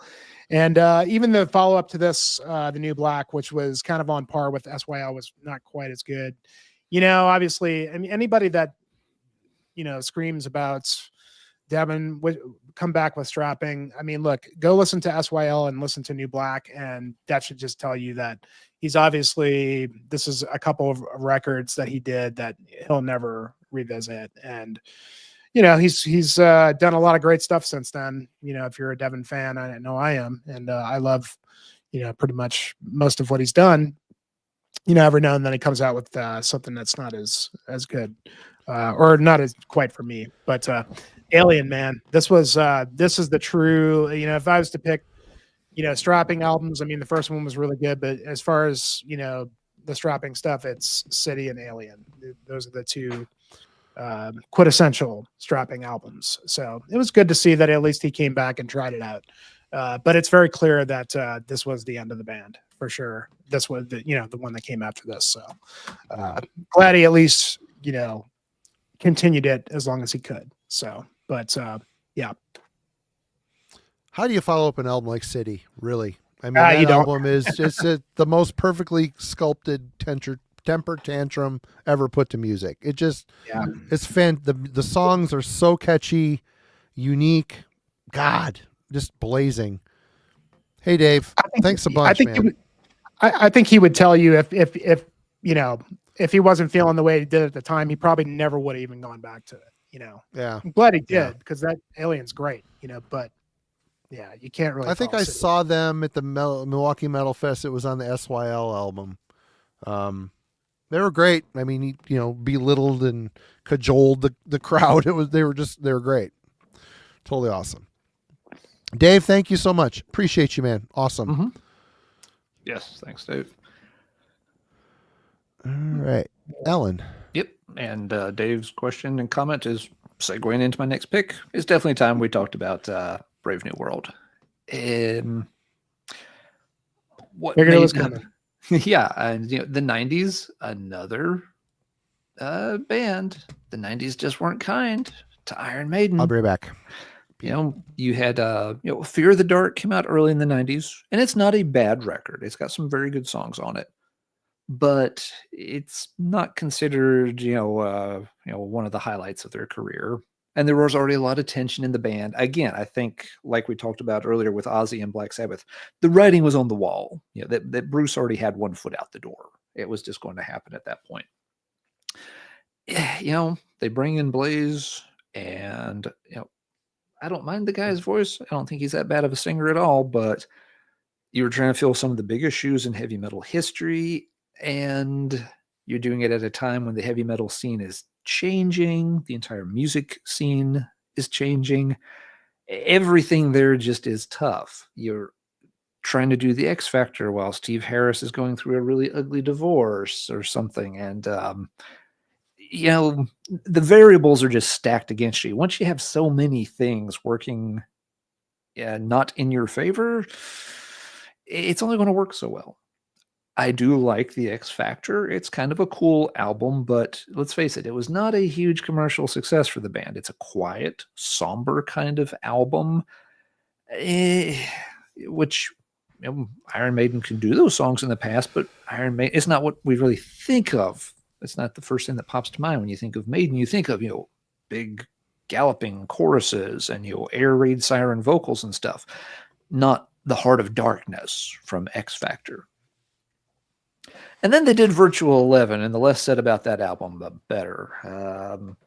At that point, they just like, what the hell are you doing? Blaze has no chance to ever get over with the audience with that kind of material. So, and his voice was wrecked. They wrecked him on tour trying to sing the Bruce songs. He wasn't that kind of singer. It wasn't fair. No, that wasn't his wheelhouse. No. So what do you do? Well, you get the man back, and you get back to business. You keep all your guitarists, which at the time was sort of a controversial is not the right word, but people were wondering, how are you going to make that work? Really? They kind of underused it. They underused it, I think. Anyway. They might could have more, but they made it work was the important thing. Yeah. It did not become a problem. And they put out a very solid album. Is it one of their best albums? No. Does it have its flaws? Yes. But it is absolutely mission accomplished. It is the definition of a Rebound album because it puts the band back front and center where they belong as, one of the mainstays of just pure traditional heavy metal as you head into the 20th century. So, and the band did at least one, someone mentioned before, or maybe it was Dave, thought, that like this was their last really great album. I think there was a time I would have agreed with that. I think you could also say Dance of Death, though. The follow-up to this, that album has grown on me a lot. Matter of Life and Death has got its moments, too. It's a good record. All their albums have their moments. Yeah, A Matter of Life and Death is a very good album, but it is where you start to hear them getting very long. That album takes a while to get through. But yeah, this one, quintessential Rebound album. The band is back together. They've found their muse again. And it's once all those pieces are back in place, it really was a brave new world for Iron Maiden. All right. See, I want to go check. Heard something. I don't know if the cat's ripped something, but I'll be back in a minute. Okay. Well, we're going to get to where the people have been wanting. So let's everybody drink if you haven't been. All right. Master of the Rings, Halloween. You got Halloween come off of a 2-album run. If you're going to complain and bitch about Halloween albums in their career, most people are going to complain about Chameleon first, and then they're going to complain about Pink Bubbles Go Ape, which, man, there's some bangers on Pink Bubbles Go Ape. 3/4 of that record is really good. Chameleon, I understand it. I understand people don't like it. The more I've listened to it here in the last year, I'm starting to kind of like it. There's some good songs on it. You got great singing, of course. But let's be honest. Master of the Rings is where Halloween needed to go. And at this point, this is their 3rd singer in their career. How do you usually having to change, like Iron Maiden? We just talked about Iron Maiden. Their singer choice was kind of cataclysmic. Wasn't the right choice. He might have been a nice guy and a good singer, but not for Iron Maiden. They went and got Andy Darris out of a band in Germany called Pink Cream 69, which their 2nd and 3rd records are really pretty damn good. I enjoy them. The first record is really glammy, but yep, they asked him if he would like to join Halloween. He did. And not only was he just a singer, he was also a songwriter. He's a very good guitar player. Apparently he wanted to play guitar initially, and then just in the band he was in, they needed him to sing, and he could. So he did. But he's a very talented guitar player as well. But so here we go. Master of the Rings. The band, after a lot of turmoil and problems and missteps, they put out a Halloween record. This is a good Halloween record. Is it a perfect Halloween record? Nah. The game is on. Is it a perfect gentleman?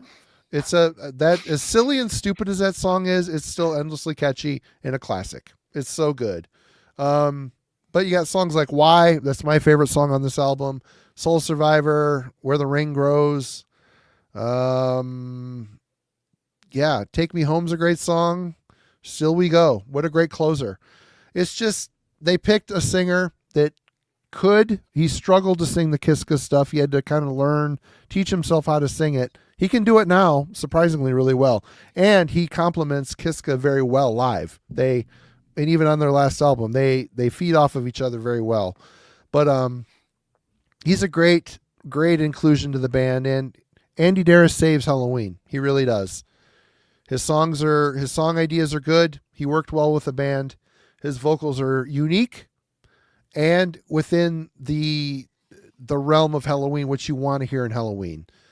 I think this is a fantastic resetting the parameters. Here we are, and people saluted this. This thing went gold, I think, or platinum. I don't know. It sold a bunch of copies when it came out, so I think the people were ready for it as well. And Andy is just a likable, cool guy, and a great performer. He's the whole package. So there you go. Halloween, Master of the Rings. Excellent. Do not pass up the Darius era. You're missing out on so much awesome fucking metal. You just are. Don't pass it up. Yeah, I would probably go with Time of the Oath for me, but it's a better record for me, I think. But this is really good. Yeah. Yeah, I mean, I would echo what you said. Do not pass up on those early Darius records. They're absolutely amazing. I mean, Time of the Oath for me is the one, because I just Ulick Hush on that record is just unbelievable. You know? Oh, he's a great drummer. Even on Better Than Raw. Mm-hmm. The song he wrote, the song Revelations. What a great freaking weird, awesome speed metal-y song. He's just a great drummer and a great songwriter. Yeah. Yeah, I agree. You know, this album, it did what it needed to do. It got the band back on track after, again, the 90s, Halloween. The 90s was not kind to Halloween either. The 90s were rough on a lot of those bands, but this one gets them back where they needed to be. It's a fun album. I don't think it's a fantastic album, but I think it is a fun album, and that's supposed to be part of the core Halloween experience. It starts great. It ends good. There's some hits and misses in the middle along the way. It's not one I reach for very often anymore. But yeah, I was happy when it came out, and it was mission accomplished. This band is now once again doing German power metal instead of staring at fish and doing whatever the hell they were doing on Chameleon. But what did you think? What was your initial impression of Darius's vocals? Or were you thinking, okay, Darius will never be one of my favorite vocalists. He's fine. I like him. I like his character. He's a unique cool. singer. He's fine. I mean, you're once again trying to follow up, a ridiculously talented, one of my personal favorite frontmen with Kiska, and he's fine. I don't mind his voice. He would never be on my list of top 10, 20, or 50 singers of all time. He does the job and does it well, but he's not a standout singer. You explained it well. He fits the band great, contributes great, works for their kind of material just fine. But no, that there are better vocalists out there than Darius. It's funny when you hear the singles, when they released the Skyfall singles before the album came out. They each would do. They had three singers: Kai, Darius, and Kiska. They would each like trade off a line in the Skyfall. It's amazing how much Darius and Hansen sound similar. Those two are the grittier, but their voices are very similar. They've got the raspier tone to them. Yep. Thank you, Mike, so much for your super chat, and everybody else. Thanks so much. Mike. Y'all rule. All right. Well, we got the Halloween out of the way. I tried to push it later in the show so people wouldn't start rolling their eyes too soon, but yeah, had to happen. Oh, good. All right. I will say, when I saw Halloween play last year or whatever it was, and I'm a latecomer to Halloween, and I thought I love the juxtaposition between Darius and Kiska, because they are quite different. And but it was really cool to see them do Perfect Gentleman, and Darius came out with the top hat. I just, and it is kind of a corny song, but it just worked so well, and it just and he's just one of those guys that he's just so likable, and and he's a great songwriter too. I mean, a lot of the Darius songs I really dig. That's like some of my favorite stuff, But to say who's your favorite, it's kind of like apples and oranges, But I mean, usually if your singer leaves, it's like it harpoons your band, having to reset the entire feel of your band. I mean, Maiden failed at it when they did it. Judas Priest should have nailed it. They got a Halford impersonator. We're getting there. Hold on. Yeah. Don't steal my thunder. We're getting there. Yeah, and I don't know. We're talking. There's a lot of Halloween talk in the Discord. There's always a lot of Halloween talk in the Discord server, which is awesome. It has its own thread, but yeah, it's just good that people are so excited about this band after all these years. They're still putting out kick-ass fucking records. You can't say that about Maiden. I'm sorry, you can't. Put the last three Maiden records up against the last three Halloween records. Album to album, Halloween crushes them. They do. Yeah, but if I did that as a keep and reap, you'd reap all the Halloween albums. No, I would not. You reap every Halloween album. You have nothing left. I have my reasons, my ways, and my reasons. Yes, and all you have left is like Chameleon and the the Red Sox and the Smell of Trees EP. Those are the only two you haven't gotten rid of yet. Damn it! Shut up, Simon. You love it. You just need to. You need to. I need to send you some stuff. Quit your damn bitching. Just moderate and be a good Australian. Anyway, Jimmy, you're up. It was all in caps, so he meant it, all right. Well, in the interest of not stealing Alan's thunder, which I was about to do, and I'm not going to do it. No, if you want to, Jimmy, go ahead. I've got others I can. I appreciate that I'm the guest here, so I will forgo what my next pick was, and it's okay because I've got a lot of other ones. So, yeah, let's go back to death metal. Gorguts, Colored Sands. Good pick, and this is quite a long, so this would obviously be a comeback rather than a rebound, but it maybe, depending on how you look at it, it's not quite a rebound because they've done pretty much nothing but great stuff. But, a band that had quite a few comebacks, it feels like, starting with the early days with the first 2 records and then coming back with Obscuro, which was a few, years later.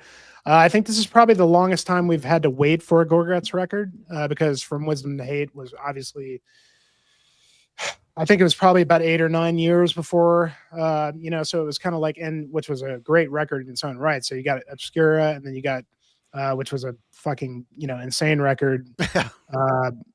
Really probably the craziest record in existence, next to Strapping a Last City and maybe a Portal record or something like that. But From Wisdom to Hate, they kind of came back with a little bit more of a cohesive, vision for their chaos, which I attribute a lot to Daniel Mongrain, Chewy, who is now of Voivod fame and great in his own right and did and contributed wonderfully to the band. But left us wondering, when is Luke ever going to come out with something? Is he ever going to do anything? This is a stalwart band in the scene that is pretty much across the board revered. Absolutely. I don't think anybody can argue with the fact with anything that, like or hate Obscura, you got to at least appreciate it a little bit, but you definitely like some kind of Gorguts, whether it's the really death metal stuff. For me, Origin of Sanity is probably my favorite record. But wow, the wait was worth it as far as I was concerned, in bringing an excellent band together that Luke did. With Longstreth on drums, of course, and of course he's fantastic drummer. But Longstreth was an interesting choice, because this is a guy that can do a lot of different stuff and really fully propel Luke's vision from the percussion standpoint. And the Dysrhythmia guys, which fit right in like a glove, Colin and Kevin. And glad to see that they're still with the band because they should be. They're the guys to stand there with Luke, because Luke is he's a mastermind, dude. He's an absolute innovator, when it comes to death metal. And Colored Sands is the product of that for sure. And here's a record that, goddamn, man, if they couldn't take their insane craziness and bring it to the first half of this record is dare I say, the most accessible side of their insanity, really just nice, pleasing stuff in these crazy death metal songs, and titled very well too. And then you get this middle part where it's like the Battle of Camdo, which is like the crazy orchestral piece. And then the record just devolves into complete fucking chaos, and but rightfully so, man. It's such a brilliant record. It's such a brilliant return for Gorguts to come back. And what was this, 2012, I think? 13, 12, something like that. Yeah. 13. Wow. Goddamn, when I talk about I wish Gorefest was back, stuff like that. when I like a band that much from those early days, like I wish that they could follow. Not to say I want them to sound like Gorguts, but I want it to like be as good as these guys. That Luc Lemay can bring something like this to the table. Absolutely amazing. And the EP, the follow-up EP was great too. Released a couple of years later, and from what I understand, there's a new one coming pretty soon. I know that they've been writing. I don't know if they've recorded it yet. I did see the band at MDF last year, and they've got a new drummer, young guy, great, along with Colin and Kevin. Wow, I mean, what a fucking record, man! Goddamn, I can't sing its praises enough. Colored Sands, man, great. No doubt. Great. They built off of Obscura, which was, man, it was a challenge to get through that, but they took the complexity of Obscura and from Wisdom to Hate and made it somehow technically musical. Colored Sands is it's got hooks on it. It's got shit going on that makes you want to listen to the record again. Long stress drums are fucking great. Same. It's great. It's a great record. Their best, maybe their best. I love Maybe. the early shit. Yeah.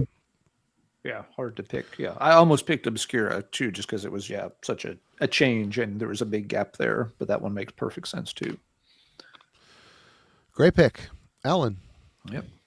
Okay, we're at midnight, but I'm having so much fun. I mean, I've got a handful more. Where are you guys at? I can do 2 or 3 more. I could do 5 more. I mean, the list could go on and on, but in Yeah. terms of time, we'll Yeah. have to start to look Yeah, for I'm good. landing However spot. long you guys are, I'm good. So, But hey, it worked for Iron Maiden. It can work for the other titan of heavy metal from the 1980s as well. Marty gave a nice segue to this one a minute ago. Maiden got the wrong vocalist. Judas Priest got the right vocalist, I think. But used him improperly. Tim Owens, yeah, exactly. Tim Owens, is a good Rob Halford inspired singer. I liked, and before he was even in Judas Priest, he was doing good stuff. I love that Winter's Bane Heart of a Killer album that he did back in the mid 90s. Really cool album. So, he's obviously not Rob Halford, but he fits the mold of Rob Halford without sounding like 100% like Rob Halford. That's a formula for success. But the 90s, once again, add Judas Priest to the list of bands who the 90s did not treat well. Judas Priest came back to the Jugulator album, came out with a lot of hype, and a lot of people, it went over fairly well upon release. I do not think that album has aged worth a crap, though. I was okay with it when it came out. Me and friends, played it, dug it. Man, when I go back to Jugulator these days, I'm just like, ugh, this is Priest trying to sound too 90s, too groovy, too macho, too just, meat-headed. It just doesn't come together. Pantera has no business It's in the Pantera Judas influence. Priest. It's Yeah. like the same thing with Testament. Your Testament. Don't do Testament. Don't do death metal. Yeah, they're just they're trying to sound more contemporary, and it just didn't work. And then the Demolition album happened, and if there's an album that can give Virtual 11 a run for its money to the bottom of the barrel, it's Demolition. Yeah. It's almost like, yes, they were fighting over who can suck more at this point. Yeah. Judas Priest like, we'll see your Virtual 11 and we'll raise you this stinking turd of an album. So they kind of ended up at the same spot Maiden had, just like, this isn't working. We know what we have to do. Hat in hand. And the funny thing in both these cases too, both Bruce and Halford, of course, had gone off and were having some really nice success with their solo albums. Halford with Resurrection. Bruce did several good ones there around Chemical Wedding and Accident of Birth. So and here come their old mates. Hey, remember us? You busy this weekend? Maybe Daddy Halford. Maybe we could jam a little bit. Yeah. What do you say, Bruce? What do you say, Rob? But yeah, so it works out in the end. And Priest comes back with Angel of Retribution, which is a pretty good comeback album. Again, if nothing else, it puts the lineup back together the way people want it, the way the band knows it needs to be. Is Faulkner on this one at this point? No. What is this? Does it have Faulkner or is KK still? No. This is still Glenn and KK. Okay. So yeah, it's the lineup the way that everyone intended for it to be, and it's a pretty solid comeback album. Yeah, again, it has a lot of similarities to the Brave New World thing. Is it the best album in the catalog? No, of course not. Does it achieve the mission of get us back on the map, get us back to where we need to be? Yeah, it really does. It's a solid set of songs. The one blemish on this album is, of course, the closer, better known as Loch Mess. That song just goes on forever, and it's kind of a silly concept for a Judas Priest song. And it's just like, if you just left that one off, that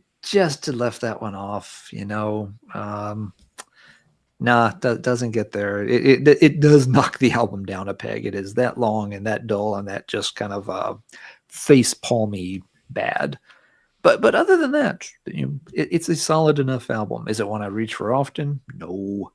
But it absolutely rebounded the band, got them back on track. They've had, their ups and downs since then. Priest's catalog does that a little bit. They've tried some stuff on the Nostradamus album that most folks did not like, but has, its fans. They've gotten, the Firepower album kind of got them back to like a really solid, no bullshit delivery. People were kind of divided on Invincible Shield. There are people that think it's one of their best albums, and there are people that think it's one of their worst albums.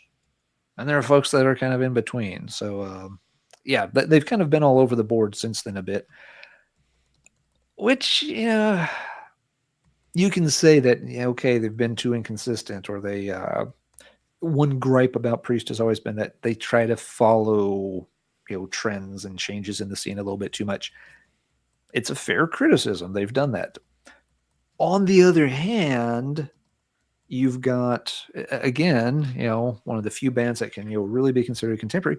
On the other hand, you have Iron Maiden not doing any of that, but just making these, 80-minute albums with 9-minute songs that, are kind of dull and lifeless and go nowhere too often.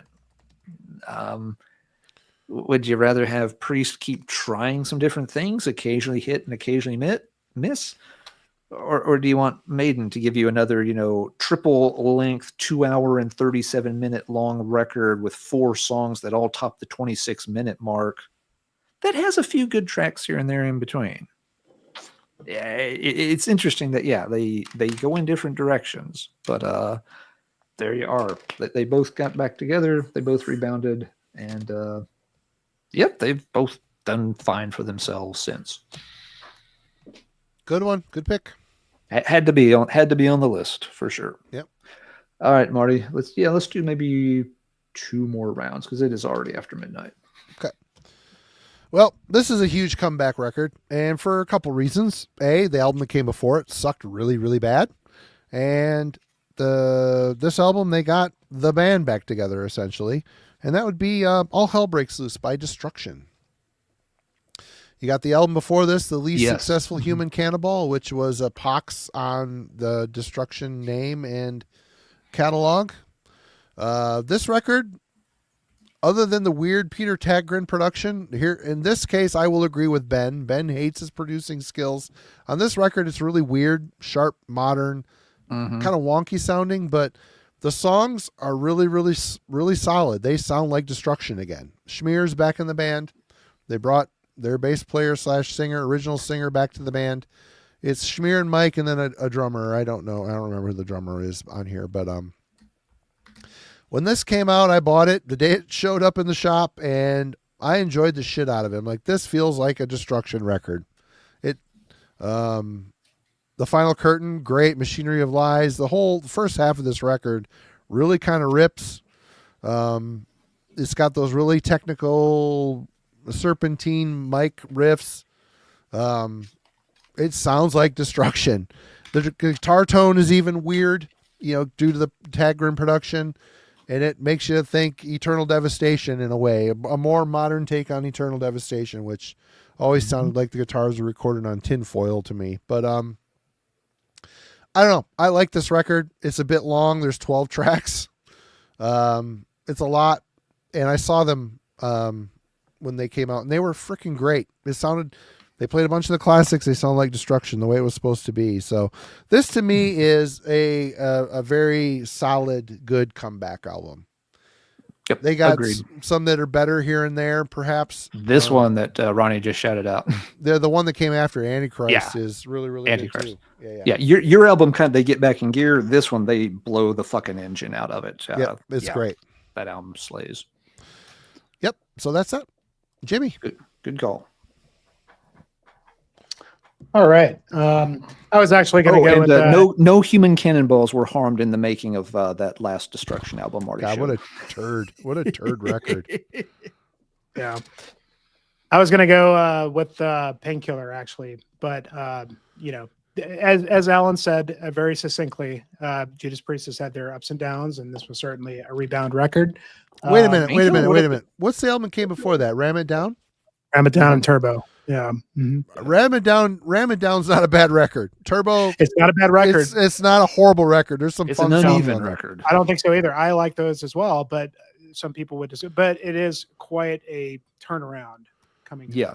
Oh, that record rules. I mean, Painkiller rules. Oh yeah, no, Painkiller would be a good choice for this. I agree, Jimmy. If a band was going to be modernize and kind of touch at the thrash realm a little bit, they did it in a Judas Priest way. They did it. Yeah, they did it authentically. It felt like a Judas Priest record, whereas Testament's like, look at us, I'm death metal. It's just not. It's not the same. Go ahead. For the record, everybody remember the Testament. Verdict tonight. No Testament death metal. No Testament death metal. So, stupid. Anyway, yeah. We could wax poetic about that one. But since I've only got two more, I'm gonna pick a couple of unconventional ones that I wonder how will land in the community here. This one, for me was a big comeback album for a band that I've liked for a long time. That's kind of holds a special place in my heart. And the band is called Darkane with Inhuman Spirits. And so Darkane is a band that came out of the sort of the Gothenburg early, the 2000s, the Gothenburg melodic death metal sound. And but they always were kind of to themselves in a lot of ways, riding on the coattails of like At the Gates, In Flames, Soilwork, Dark Tranquility, all this kind of stuff. Comes Darkane from Gothenburg, Helsingborg. I can't remember the damn name of the city. I think it's close. Hold on. I think it's Helsingborg, maybe, or any Swedish people forgive me. But the point is that these guys Helsingborg, yeah.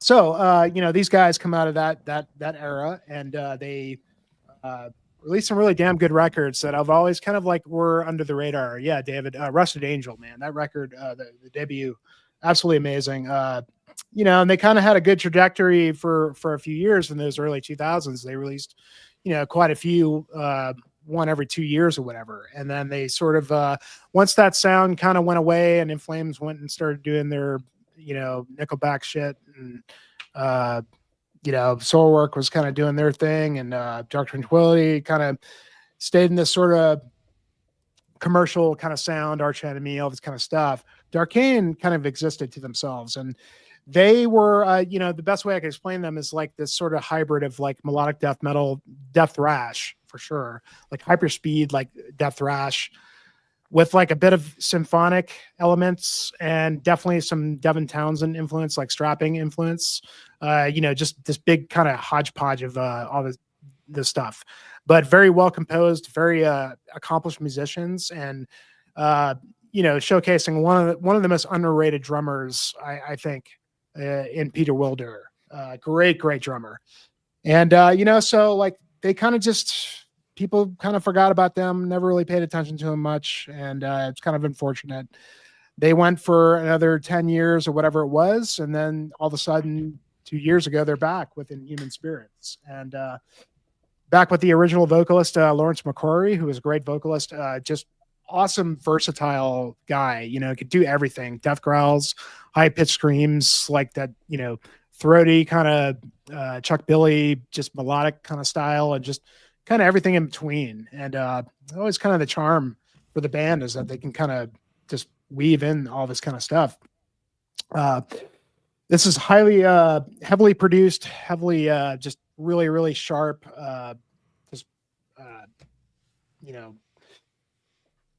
just technical playing in a way, but really still keeps the spirit of the band together. An excellent record that for a band that just really has never really quite gotten their due.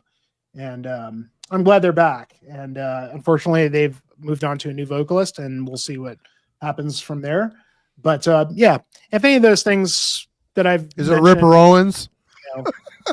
I know, yeah, it could be. It could be Ripper Owens. Who knows? Or it could. But great band, man. Great band. Could be Blaze Bailey. He's not doing a whole lot really. And look, I mean, like again, going back to like all the the Swedish stuff. I mean, the Gothenburg stuff. These guys always maintained what they were doing. Like they never strayed, far from the extreme sound, even though some of it might feel a bit accessible. There's the death metal in there. There's the thrash. There's just so much good shit to be had, and really glad they're back. Probably not making any sense at this point, but yeah, great band. Glad they're back. Darkane and Human Spirits. Mm-hmm.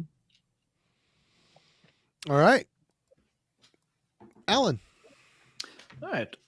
This band came up in the chat a bit earlier, and it was buried in my stack, so time to get to it though. Sabotage, Handful of Rain. This is a Rebound album. The album sucks. No, this album does not suck. No, you sir have no taste. I know. I don't. Very little. No, is it their best album? No, of course not. But this is a great Rebound album because this is John Oliva writing an entire album to work through the death of his brother and guitarist and fellow band member Chris. Chris, killed in a traffic accident in '93, and a real gut punch to fans of the band. I remember hearing the announcement on MTV when it happened, and just completely ruined my day. And what do? Your brother is dead. You fantastic guitarist for your band. Well, John goes into the studio and writes and records an entire album essentially by himself. A little help here and there. Paul O'Neill wrote some of the material. Alex Skolnick did a few of the guitar solos. But other than that, it's basically John processing his grief as the only way he knew how to write music about it. I liked the album when it came out. I've played it a ton over the years. It's not one I go back to very often these days. It's the first time Sabotage, kind of starts doing the multi-layered counterpoint vocals, with the big chorus of different lines, kind of talking back and forth. So yeah, it's Marty's not a fan for 90s Sabotage, and that's quite okay. I get it. It's not an era for everyone. I am absolutely fine with 90s Sabotage up through and including Dead Winter Dead. After that, things get dicey. Fair. But no, I like the album. A lot of good, songs here. And yes, they're, maybe overly emotional. No shit. The guy is writing about, his brother dying. It's supposed to be. So no points deducted for that whatsoever. So yeah, it's a Rebound album for a very different reason than is normal. And that said, it's kind of funny because with it all being written under those circumstances by just John who's not even the vocalist in the band at the point. He was kind of just still working with the band behind the scenes. It doesn't really feel that out of place in their catalog. It kind of fits in pretty well between Edge of Thorns that came before it and Dead Winter Dead that comes after it. So it's not like it's way off in left field and stands out in the Sabotage catalog because it's different. It's very much in line with what the band was doing at that time anyway, which kind of maybe, I don't know, speaks even more to John's talent that, you know, he could take this traumatic event and not only turn it into, you know, a really nice set of songs, but still have it fit, you know, kind of seamlessly into where the band was at that point in time. So yeah, I still dig the album even if I don't play it that much anymore. And it helped him rebound and deal with, you know, as tough an event as you could ever not want to have to deal with. So Sabotage, Handful of Rain, good rebound there for John. All right, Marty, you've got 2 left. Let's see one of them. Well, I'm doubling a couple of these up here because they're all worth talking about. This is kind of an obvious one. Nordland 1 by Bathory. I really like about half of Destroyer of Worlds. That felt like a true comeback record. He moved away from the weird thrash in the whatever the hell Octagon was to Destroyer of Worlds, which there's some good songs on that record, but there's also a song about hockey, which is like, what the hell are you thinking, man? Come on. Stupid hockey song. Yeah, stupid hockey song. But this to me is the true return to form. And really, man, Blood on Ice and both the Nordland records are the best Viking era albums he did. I know people will be like, what about Hammerheart? What about Blood, Fire, Death? These are the true Nordland 1, Nordland 2 are the true Viking metal records. Those are my favorite too. They're so well produced. Yep. They're the best production he ever achieved. They're the best songwriting, some of the best singing he ever did. Ring of Gold, great acoustic song, really heartfelt, sad. This whole album is, it's just fantastic. He really nailed it. Yeah. And you know, Blood on Ice, that's another absolute, that's probably my favorite. Blood on Ice is my favorite Bathory album. It just is.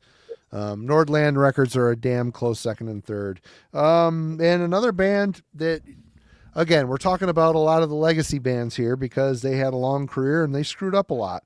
Anthrax is one of those bands that screwed up a lot. And Worship Music, they get Joey back.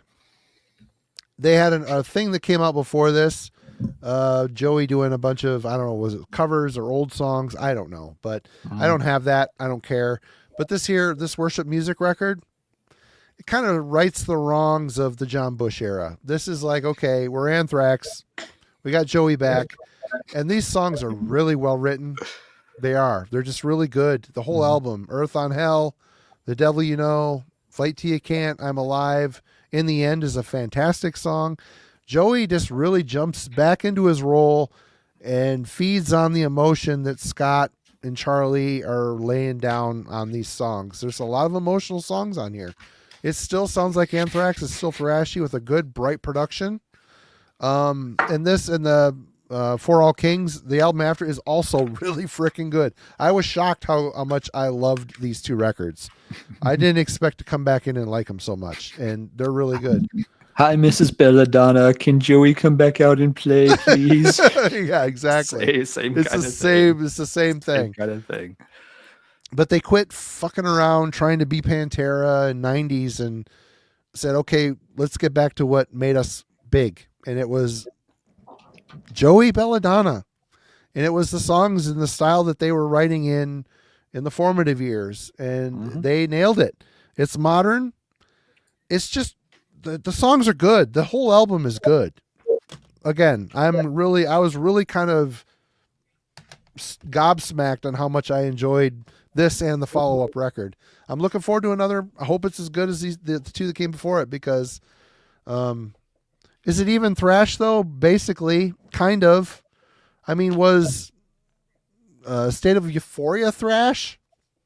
Really? Was it? I don't know. Was the one that came after that? Fucking with the time. Got Persistence of Time. Persistence of Time. I mean, there's a lot of dark, more mid-paced Anthrax song. That's like a favorite Anthrax album for me. I love that record. Yep. I mean, does it have to be fast to be thrash? I don't know. It sounds like Anthrax. It really does. But anyway, those are my two. I got a couple more here for my last round. All right, final call. What do you guys think of the Anthrax reunions with Joey? I mean, Love it. They're good. Yeah, they're definitely better than anything they did with Bush in it. And it's not a knock against John. He's got such a good voice, but it just wasn't right for he's Anthrax. not found a band that suits his voice. He just hasn't. Yeah. Even Armored Saint, this category, whatever, 7 or 9, a great singer, a lot of great talent, but it's like all, what are you doing? What is it? It's like ho-hum metal. I don't get it. Anyway. You need to start a band and write material for John Bush, Marty.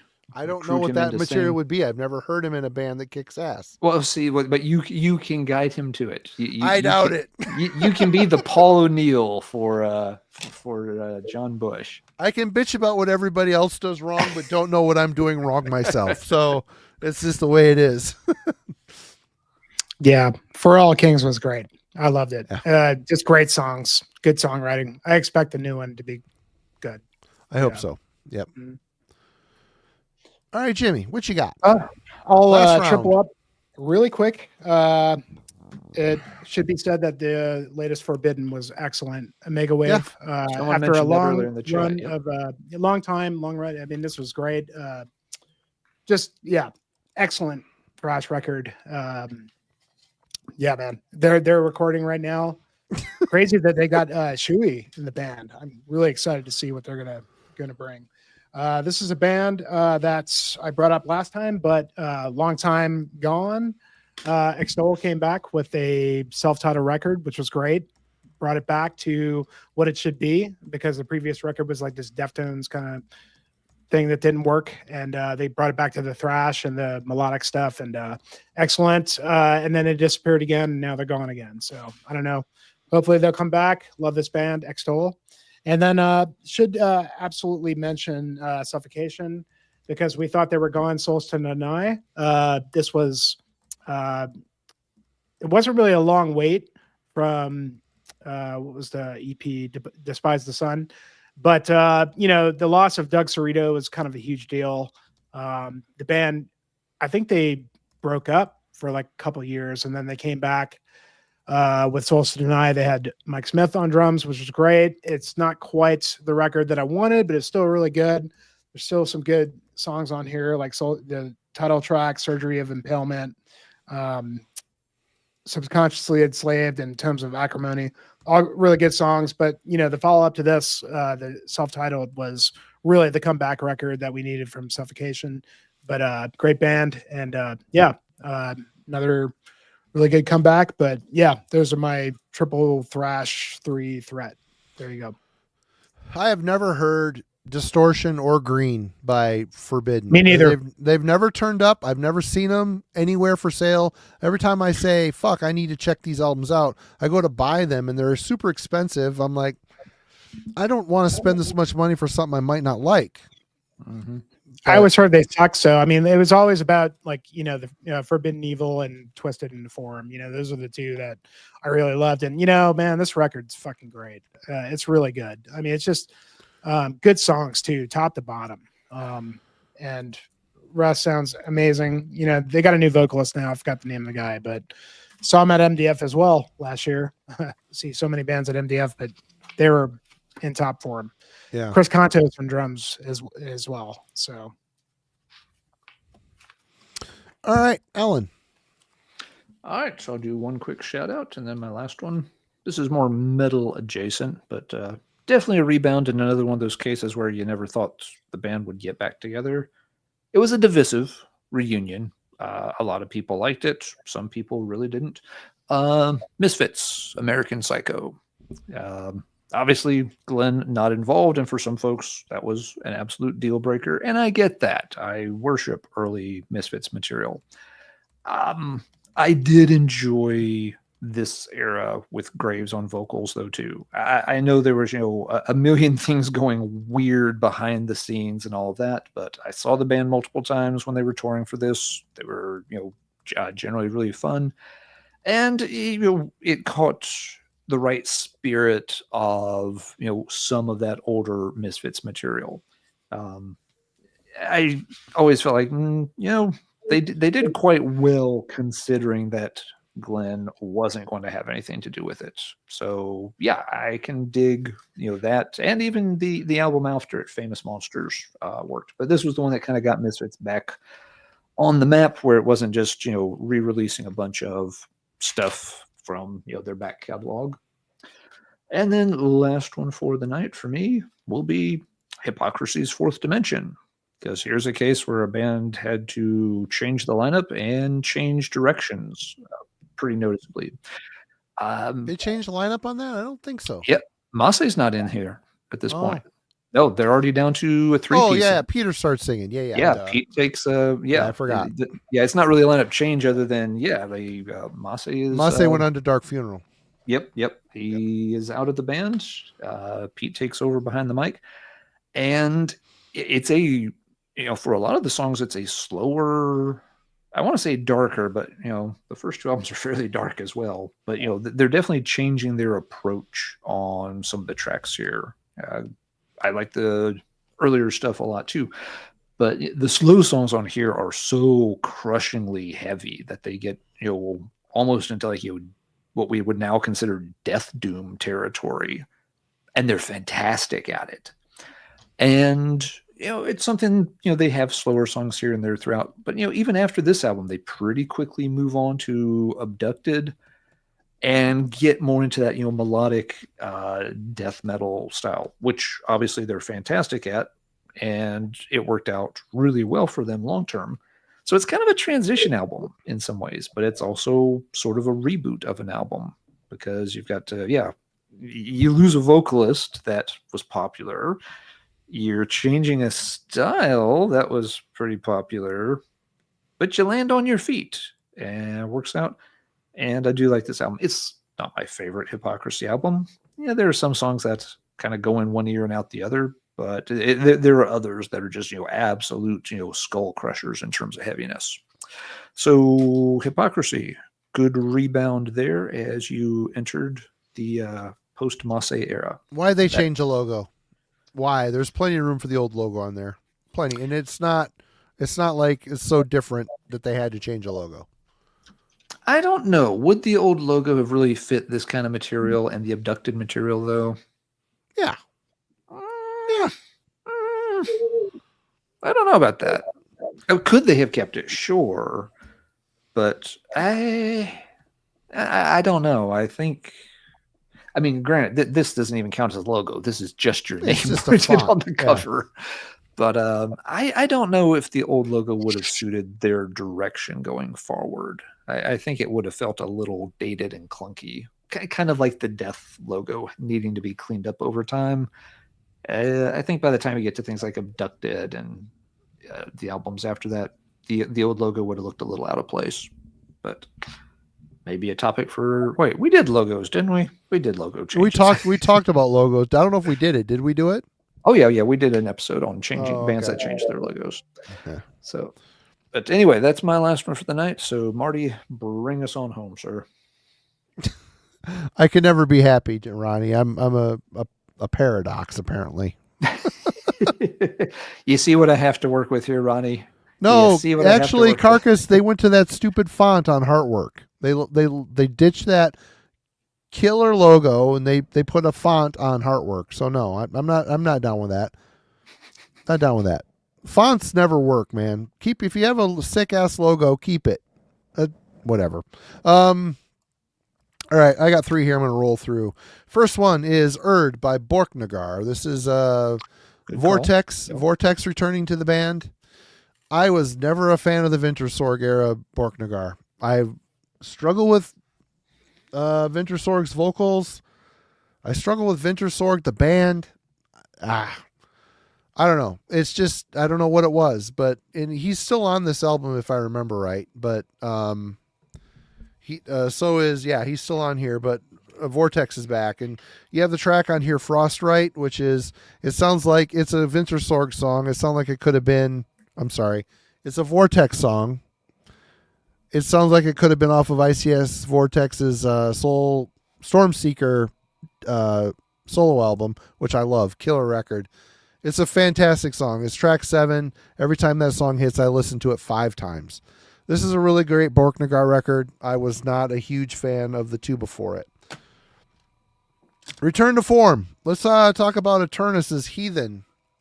God, this record is really freaking awesome. The band, after their first 2 albums, started to get more brutal death metal. They left this fantastic, warm Norwegian death metal, black metal meets bolt thrower conglomeration, and they went to just brutal death metal, and they got really plain and boring. Mm-hmm. And then all of a sudden, just out of nowhere, they put out this Heathen album, and it sounds like the album that could have came after So the Night Became, and then and So the Night Became. It just could have been the follow-up to that record. It's the right feel. It's Eternus again, and their new album Philosopher is really good as well. So definitely check out Eternus's Heathen. This is a fantastic Eternus record. And we had our old buddies in Sweden, Grave. They returned with Back from the Grave. I love the album Solace. I thought that was a band where they decided they went more groovy, and it actually worked. The album that came after it, Hating Life, sucked. It was bad in every way. They broke up for a while.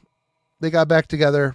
The guitar player, I can't remember his damn name. Hold on. Ola Lindgren. Guitars and vocals. He took over the vocal. Jürgen Sandstrom was the singer leading up to this, who's killer. He's back in the band now. Ola's got the original band back. They're going to play shows. I don't know if they're going to put out an album, but this is kind of long, but it's solid. It's solid Grave. They came back. They're not groovy anymore. He's just playing old school HM2 Swedish death metal here. It works. It's good. I listened to this album quite a bit. And this thing came with a bonus CD. I think they redid some old songs on here. It's been a while since I pulled this off the shelf. And, of course, it's not documented on the back. So 2002, Grave came back, put out a good album that kind of erased the memory of Hating Life a little bit. I don't know what they were thinking on that little jaunt they took. But, yeah, there it is. All right. Tons of good picks from everybody tonight and from the chat. Thanks to everybody who's been hanging out and posting lots of killer stuff over here in the chat for us to digest as well. And big thanks to you, Jimmy, for coming up with a cool topic. A cool topic. It was a lot of fun. Yep. Yeah, it was. I'm glad it worked out. Yeah. I mean, it was kind of amazing, like how many records when I was looking through my collection, I was like, God damn, I'm actually a lot Mm-hmm. I stopped after a while. I'm like, I've got plenty. I didn't even Same look here, through yeah. a portion of the collection. Like, okay, I can knock it off at this point. Yeah, Yep, same. Yep, same here as well. Agreed. Marty, any show notes that you'd like to announce before we go off the air? Yes, Monday, Sue Verica will. She just did a shot of review for the new Pagan Altar. That'll be up. Wednesday night, we'll be talking about the latest Monogarm album, Vinglingassens Oda. Cool. I picked it. It's a fantastic record, and it's a fantastic band. So we're going to be talking about some Swedish Viking metal. Definitely, if you have not heard this, do your homework and join us on Wednesday night, and we'll talk about it for about an hour and a half.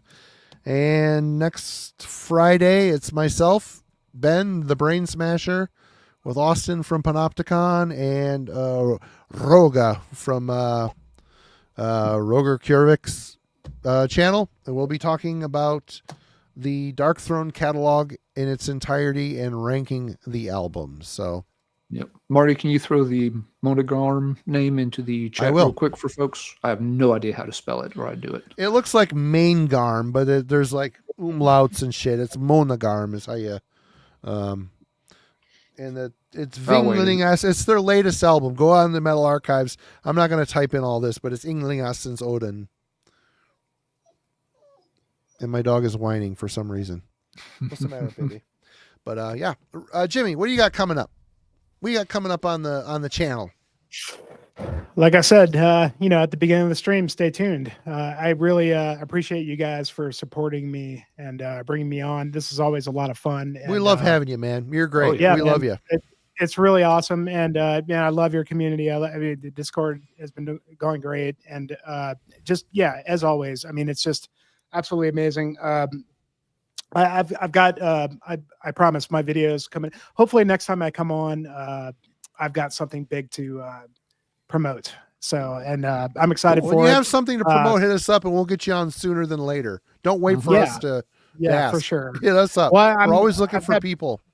Yeah, for sure, man. You know, and yeah, I've got big things coming for sure. I think it's going to be worth it. I hope, you know, I always tell people that, like, look, you don't have to be into hiking to watch my channel. If you just like, you know, just cool sights and outdoor kind of stuff and weird lore and, you know, good music, there you go.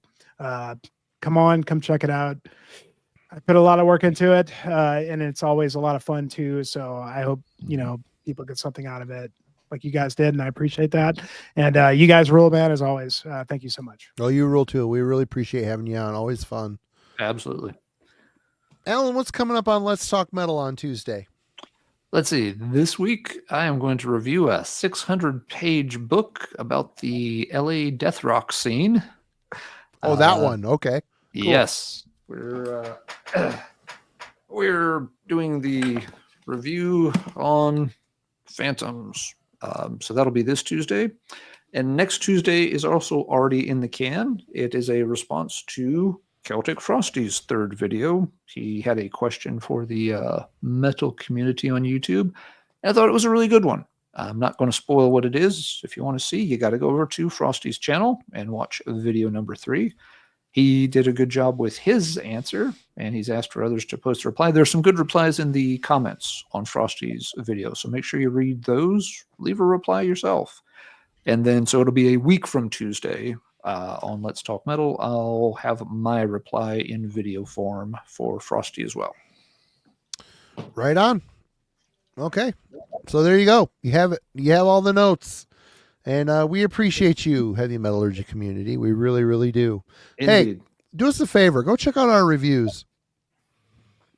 It all depends on the band, I know. But some reviews get less views than others. All depends on the band. But we really enjoy doing these for you folks. And it would be awesome if you check them out. Yeah, other than that, check out the Discord server. Links in the description. I made sure that was updated and should be good to go. People are having a lot of fun in there, chit-chatting all week long. Go check out Future Ruins channel. A lot of awesome footage there. Some of them that, if you have a fear of heights, will make you a little queasy. I am not a big fan of that one D did that was way up on that frickin' mountain, but it was still awesome. Good to see Jimmy in action, but that's it. We'll see you next week, everybody. Cheers. We love you. Have a good one.